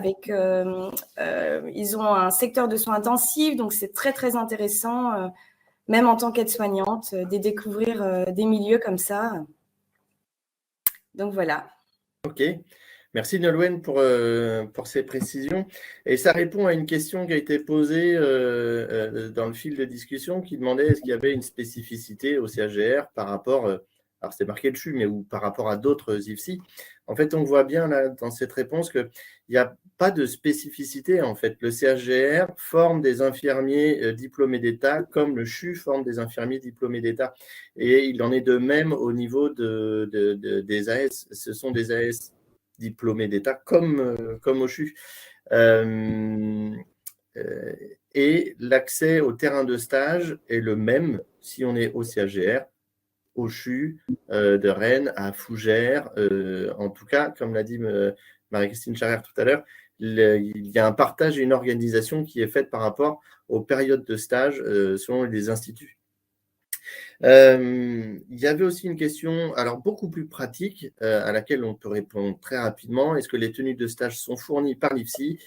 Il y a une circulaire qui dit depuis l'année dernière… Une instruction, Vincent. Une instruction. Au-dessus de la circulaire. Oui, une instruction qui date, je crois, de septembre de la rentrée 2020, je crois, qui demande à ce que les lieux de stage fournissent les tenues. Donc, de plus en plus de lieux de stage fournissent les tenues. Il y a encore des lieux de stage où ça n'est pas fait, mais c'est pas trop un problème parce que dans ces cas-là, nous, on sait s'arranger, on sait fournir des tenues de stage. Il y avait une question auquel, alors je ne sais pas répondre, donc je vais laisser la parole à Christine. Ça me surprend. Non, mais et pourtant, c'est une question très importante sur les stages avec Erasmus. Est-ce qu'il y a des liens avec Erasmus? Est-ce qu'il y a des possibilités Alors aujourd'hui, on n'a pas développé le partenariat Erasmus. C'est un projet également. C'est vrai qu'on a été bien freiné par la crise sanitaire, il faut être clair. C'est quelque chose qu'on avait commencé à développer début 2020, qu'on a mis en stand-by au regard de la crise sanitaire, mais aussi quand même du Brexit, qui est venu un peu perturber tous les programmes Erasmus montés par la région. Il est en train de se redévelopper dans l'Erasmus régional des liens avec le Danemark en particulier, sur lequel on réfléchit à s'inscrire cette année. Pour autant, ça n'empêche pas du tout les stages à l'étranger, sous réserve évidemment qu'on soit garanti sur la qualité de l'encadrement sur place et qu'on ait la possibilité d'avoir des bilans de stage, des suivis de stage et des bilans de stage qui soient conformes à l'attendu de l'instance de diplomation qui est la direction régionale de l'emploi et du travail et des formations. Ok, merci Marie-Christine pour cette réponse. On a fait le tour donc là de la sélection, des stages, on va passer à l'organisation des études. Alors, j'ai nommé ça organisation des études dans le sens où c'est aussi très pratique. Il y avait des questions sur est-ce que le planning change tout le temps? Est-ce qu'il est proposé en temps voulu? Est-ce que le nombre d'heures de cours est différent pour avoir un diplôme d'État et avoir une licence? Une question aussi sur est-ce que cette notion d'universitarisation est nationale ou spécifique à la Bretagne, et là encore plus spécifique alors à Rennes 1, parce que la Bretagne fonctionne, on va dire, en deux hémisphères. D'un côté, 22, 35, 56 qui serait rattaché à Rennes 1, et de l'autre côté, le 29 qui serait rattaché à l'Université de Bretagne occidentale, c'est-à-dire l'UBO. Bah, tu vois que tu sais plein de choses, Vincent, finalement. Oui, mais je ne sais pas tout. J'en apprends tous les jours. Je vais laisser Guillaume sur ces sujets-là.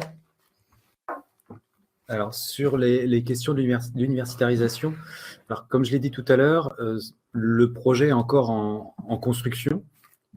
Là, aujourd'hui, les étudiants arrivant en septembre 2022 auraient la possibilité de choisir, en fait, de choisir entre conserver un grade licence ou aller vers une licence à la fin de la formation, et moyennant, en fait, un examen supplémentaire au niveau de la faculté de Rennes 1. Examen en priori en première année. Mais voilà, tout ça est en fait en cours de construction, donc ça sera bien sûr définitif pour la rentrée, et ça sera beaucoup plus clair et concret. Et pour ce qui est de la question de la régionalisation d'expérience, alors oui, effectivement, sur la Bretagne, le Finistère ne fait pas partie du projet avec Rennes 1, puisqu'ils sont avec l'UBO. Mais tous les IFSI, donc du 22, 35, 56, a priori, donc seront rattachés à cette intégration universitaire avec la faculté de Rennes 1. Sur la France, il y a d'autres projets qui sont aussi construits, parce qu'en fait, sur le territoire, il y a la possibilité en fait de créer des partenariats avec les universités de rattachement, et dans quelques années, très probablement, en fait, il y aura des choix qui seront faits au niveau national sur des modèles en fait qui auront été expérimentés, et il y aura des modèles qui seront privilégiés, mis en avant, et sur lesquels tout le monde devront plus ou moins s'aligner. Alors après, est-ce qu'il n'y aura qu'un seul modèle, plusieurs modèles? Ça encore, l'avenir nous le dira. Mais voilà, en tout cas, c'est une expérimentation pour l'Université Rennes 1 qui va démarrer en septembre. Ok, merci pour cette précision sur l'universitarisation. Là, une autre question sur l'organisation bien précise, en fait bien pratique de la formation, et peut-être que les étudiants pourront y répondre. En tout cas, ce qu'on tente de faire régulièrement, c'est de mettre un planning à disposition des étudiants, on va dire de 15 jours à 1 mois à l'avance. Évidemment, tout ça dépend aussi et là on voit encore mieux avec le contexte sanitaire, des absences, des possibilités de faire, de ne pas faire, des jauges, des demi-jauges en présentiel, en distanciel. Donc là, on est un peu sur un terrain, on va dire, mouvant. On essaye de s'adapter le plus vite possible. Des fois, il y a des couacs, mais en même temps, on se dit que ça ne marche pas trop mal. Ça, c'est mon avis de formateur. Mais l'important, c'est l'avis des étudiants. Je vous laisse la parole. Oui, en fait, on a un site, ça s'appelle My Communauté, où c'est un planning qui est sur Internet, où on peut voir les cours qu'on va avoir, si c'est en présentiel, en distanciel, si c'est un cours magistral, si c'est un TD, un TP, l'intitulé du cours, on sait tout ça. Et ça peut varier régulièrement. Mais on l'a à peu près, oui, 1 mois à l'avance à peu près, plus ou moins. Puis ça arrive, des fois il y a des modifications parce que l'intervenant a un souci de dernière minute. Soit on le voit son maïko, puis on le dit aux autres, mais sinon, le plus souvent, on reçoit un mail de la part des formateurs en disant il y a une modification, au lieu de commencer à 8h30, vous commencez à 9h ou 9h30. Ou si c'est vraiment très dernière minute, on peut même recevoir un SMS de la part de l'école. Ok. Donc, un planning qui est plutôt stable, avec une réactivité, en tout cas de la part de l'IFPS, quand il y a un souci, ce qui n'empêche pas effectivement des couacs, mais ça, personne ne peut l'éviter. Nolwenn, vous, de votre côté, au niveau de l'IFAS, je pense que c'est un peu la même organisation, parce qu'on travaille ensemble avec les collègues de l'IFAS. Est-ce que vous voulez en dire un mot ? Alors, tout à fait, c'est la même chose. On fonctionne avec MyCommunauté également. On a tous nos cours, les intervenants, les horaires, les cours en distanciel ou pas. Donc, on a tout. Donc, ça aide en fait. On se connecte facilement. Ok. Moi, je veux bien juste dire un mot, Vincent. On a pas mal entendu là les cours en distanciel, en présentiel. Peut-être préciser quand même que malgré la question de la crise sanitaire, on s'est attaché beaucoup à ce que les étudiants reviennent en présentiel. Que oui, on a des cours en distanciel, c'est vrai, parce que ça nous permet de travailler aussi en petits groupes, mais dans la grande majorité, les étudiants sont présents à l'Institut. Et je pense que c'est important en ce moment parce que c'est ce qui fait aussi le lien social et ce qui permet aux étudiants de conserver un pied dans leur formation. Oui, c'est vrai que l'effort a été fait de ce côté-là pour avoir les étudiants le plus souvent possible en présentiel. Et je pense qu'on est tous d'accord avec toi, Marie-Christine, pour dire que le présentiel et les interactions sociales font que l'apprentissage est de qualité. Ce qui ne veut pas dire qu'il ne faut pas faire un mix, mais les interactions sociales en présentiel sont quand même extrêmement importantes. Voilà un peu au niveau de l'organisation, tout ce qui va être planning et tout ça. On va passer au point suivant, sur lequel tout le monde va pouvoir échanger aussi. C'est sur l'accompagnement des étudiants tout au long de ces 3 années. Il y a eu des questions sur si je suis en stage et que j'ai un souci, comment ça se passe, est-ce que j'appelle mon formateur? Voilà, des questions régulières et qu'on a pendant les 3 ans. Et une question aussi extrêmement importante qui est sur le tutorat. Mais peut-être qu'on pourrait dire un mot et on laissera là les étudiants dire un mot. Et puis toi aussi, Marie-Christine, sur le tutorat, parce que c'est quelque chose qui a été présenté en section de vie étudiante et qui est une activité que nous, on défend beaucoup en termes d'apprentissage par les pairs. Voilà, je laisse la parole à qui veut la prendre par rapport à l'accompagnement et au tutorat. Alors moi, je laisse volontiers la parole aux étudiants parce que le tutorat, c'est vraiment une affaire d'étudiants entre eux. L'ensemble du bureau des étudiants est très, très actif sur cette question du tutorat et je préfère que ce soit vous qui en parliez.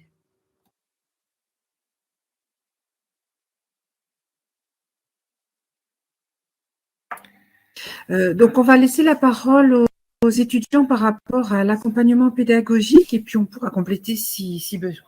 Allez-y. Au niveau du tutorat, effectivement, il y a une entraide entre les premières années et les deuxièmes années, essentiellement. Les deuxièmes années aident les premières années pour les partiels.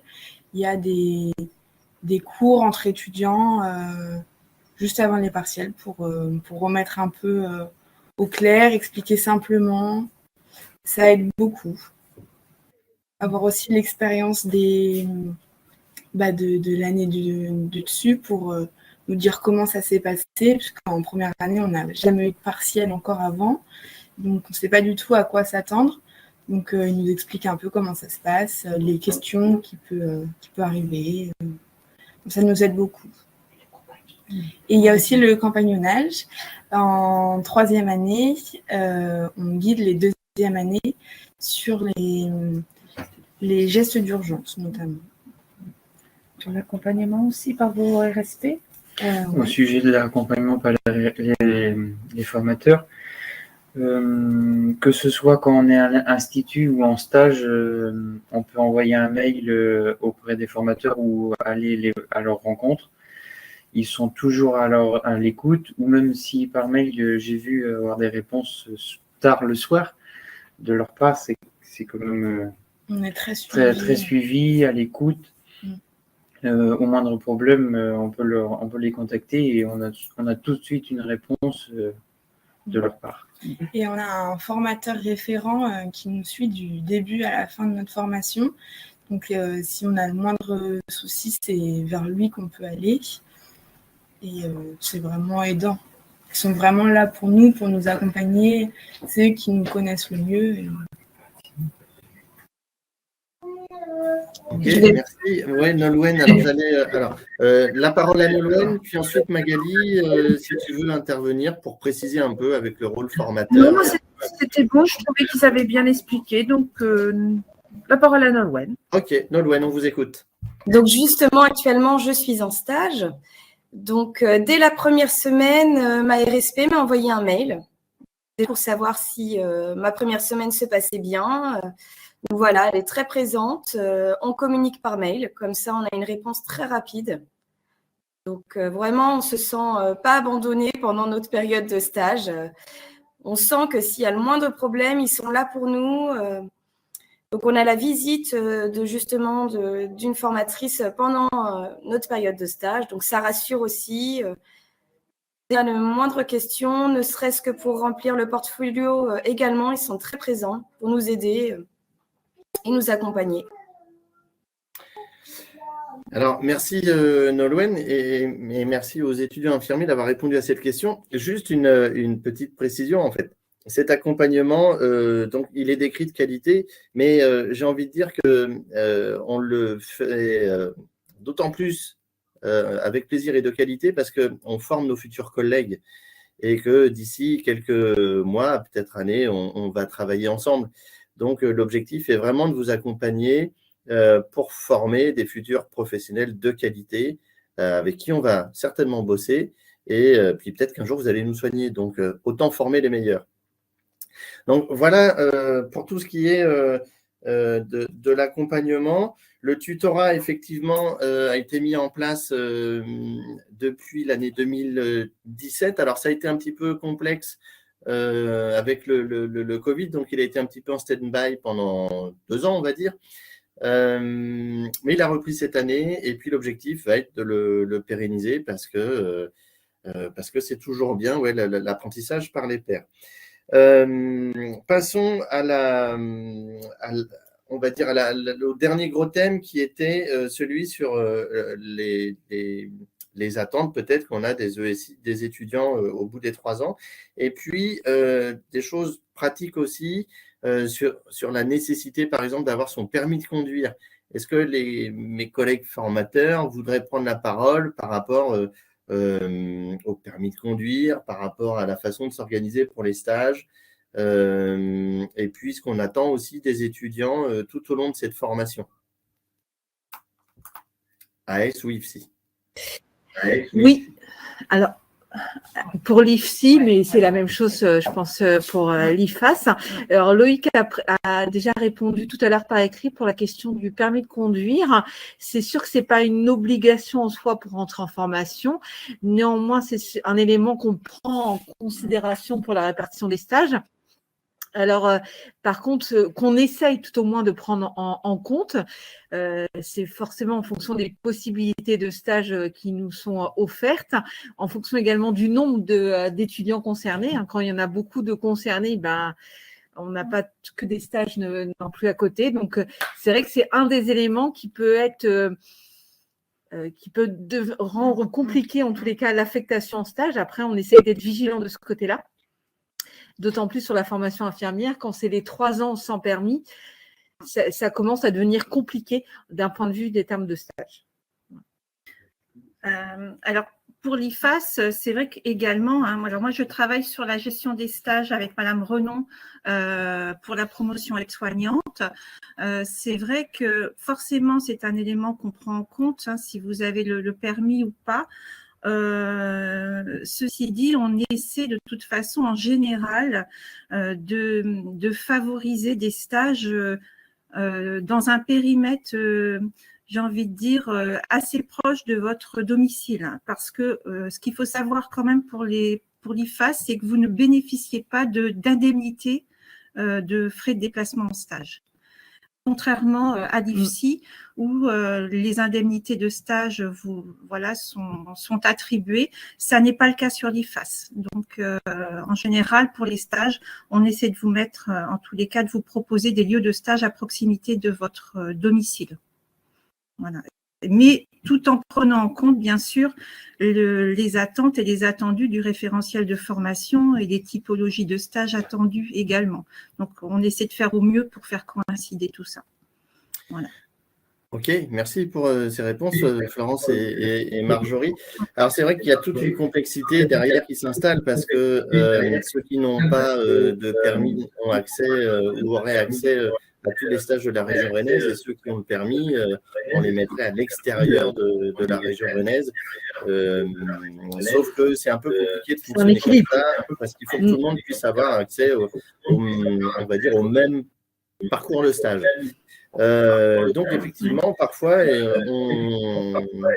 on demande à certains qui n'ont pas le permis d'aller un peu à l'extérieur.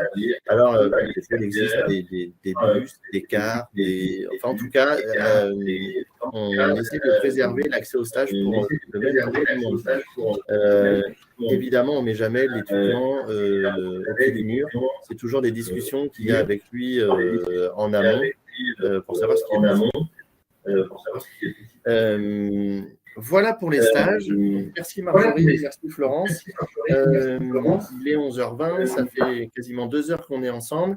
Il y a eu une question, ou en tout cas une description avec des pourcentages qui est apparu dans le fil de discussion sur un peu qui est accepté en IFSI, c'est-à-dire plutôt les terminales S plus que les terminales L et encore moins les bacs pro. Je voudrais laisser Marie-Christine Charrère répondre là-dessus parce qu'elle elle a donné un élément très important en début de webinaire, c'est que ce qui nous intéresse, c'est la diversité des parcours. Et on sait bien que, par exemple, les étudiants qui ont fait des bacs pro, en termes de pratique, et en termes de connaissance du terrain, celle-ci est beaucoup plus développée qu'un bac S. À l'inverse, et donc il va pouvoir aider quelqu'un qui a fait un bac S. C'est un exemple que je donne. Et à l'inverse, le bac S pourra aider le collègue de bac pro peut-être sur ce qui pourrait être les calculs de dose. C'est un exemple. Hein. C'est une généralisation de ma part, je sais bien, mais c'est pour illustrer mon propos. Alors, juste avant de répondre à cette question, je vais répondre très rapidement sur les 2 petites dernières questions qui viennent d'apparaître dans le chat. La question d'Eva Gallas, effectivement, on propose des enseignements à distance, mais l'ensemble de la formation n'est pas à distance, loin de là. L'ensemble et la majorité de la formation est en présentiel et on a quelques cours à distance. Et puis alors j'ai pas le prénom, mais de Coatarel, est-ce qu'il faut rédiger un rapport de stage à chaque stage? On n'est pas sur de la rédaction d'un rapport de stage, mais sur un travail d'analyse de situation qui est fait en collaboration avec les formateurs. Voilà. Sur la question que tu poses et les fameux pourcentages de est-ce qu'on prend beaucoup de ASSP, de bac techno, bac pro, etc. On tend, dans la mesure du possible, à un équilibre au sein des formations. On a globalement 40% de bacs généraux. On a 20%, entre 20 et 30% de bacs pro. Et on a entre 20 et 30% de bacs techno. On trouve très important cette pluralité dont tu parles. Et puis, ce qui nous intéresse, ce n'est pas forcément... y compris, tu le disais tout à l'heure, hein, dans l'étude des dossiers Parcoursup, ce qui nous intéresse, ce n'est pas forcément que le parcours scolaire, d'autant plus que nous, on a développé un parcours d'accompagnement particulier pour les étudiants avec des troubles d'apprentissage, donc ce n'est pas forcément le parcours scolaire qui nous intéresse seulement, évidemment que ça compte, mais c'est aussi les engagements associatifs, les engagements auprès d'autres activités comme les engagements sportifs, par exemple. qu'on prend en compte aussi dans l'étude des dossiers. Dans l'étude des bulletins, puisqu'on fait bien évidemment les études de bulletins, malgré tout au niveau scolaire, on ne regarde pas que les notes, on regarde aussi les appréciations des professeurs, et ça c'est très important, parce que souvent à travers ces appréciations, on peut avoir une note à 12 ou 13 sur 20, mais par contre avoir une appréciation qui dit quelque chose de l'engagement de l'étudiant, de sa participation, de sa présence en cours. Et puis, on peut avoir quelqu'un qui a 17 sur 20, mais qui n'est pas particulièrement engagé dans les travaux collaboratifs et les travaux communs. Or, nous, on est sur un métier qui est forcément un métier de collaboration. Donc, voilà, tout ça rentre en ligne de compte et explique aussi qu'on cherche cette diversité de construction de nos promotions. Concernant la toute dernière question qui vient d'apparaître, je veux juste rappeler que la question des prépas infirmières, c'est une vraie question qui a été traitée au moment de la mise en place de Parcoursup. Parcoursup, c'est une égalité des chances pour tous d'accéder à la formation. Et le fait d'avoir fait ou pas fait une prépa n'entre absolument pas en compte dans les critères de sélection de Parcoursup. Et quand ces prépas ont été supprimées, elles ont été supprimées pour une raison essentielle, qui était de ne pas faire payer aux étudiants l'entrée en formation. Parce que les prépas sont très chers et qu'à un moment donné, ça donnait un avantage à l'entrée en formation. Ce n'est plus le cas. Donc j'ai envie de vous dire, vous ne laissez pas avoir avec des prépas très chers qui ne vous donneront absolument rien. Ok. Merci Marie-Christine pour cette réponse. Je pense qu'on va pouvoir clore ce webinaire. Je pense aussi qu'on a fait le tour d'à peu près toutes les questions. Je te laisserai le dernier mot, Marie-Christine, mais juste avant, merci encore à tout le monde, voilà, d'avoir participé à ce webinaire. Merci aux étudiants d'être venus ce matin pour échanger avec nous, et merci aux collègues formateurs aussi d'avoir pris le temps d'échanger, ainsi qu'à toute la direction et Loïc Royer pour toutes ces précisions extrêmement importantes quand même sur les financements des formations. Marie-Christine, je te laisse le dernier mot, et puis moi je vous dis peut-être à l'année prochaine. Oui, et moi je vais répondre à Diane Peigné qui s'inquiète de savoir si on regarde tous les dossiers. Oui, absolument. On regarde tous les dossiers qui sont sur notre plateforme Parcoursup. C'est un gros travail pour les formateurs, mais ça nous permet de sélectionner de bons futurs professionnels. Je vais juste dire un mot avant de vous saluer. Oui, cet après-midi, il y a les portes ouvertes avec l'accueil possible en présentiel. Bien sûr, vous avez tous vu que c'était complet et on en est vraiment ravis. Néanmoins, il est probable qu'on ait quelques désistements et je voulais juste dire qu'on ne mettra personne dehors. Voilà, et qu'on laissera personne à la porte, puisque c'est par principe, c'est des portes ouvertes. Donc, ceux qui l'ont entendu et qui veulent venir, n'hésitez pas à vous présenter, on ne vous laissera pas dehors. En attendant, je vous souhaite le meilleur pour ceux qui souhaitent entrer en formation. Je suis vraiment ravie d'avoir animé ce webinaire avec vous ce matin. Et je vous remercie à tous d'avoir été présents. Merci aux étudiants, merci à Nolwenn, notre représentante des élèves aides-soignants. Et puis, merci aux formateurs pour leur engagement dans ces portes ouvertes.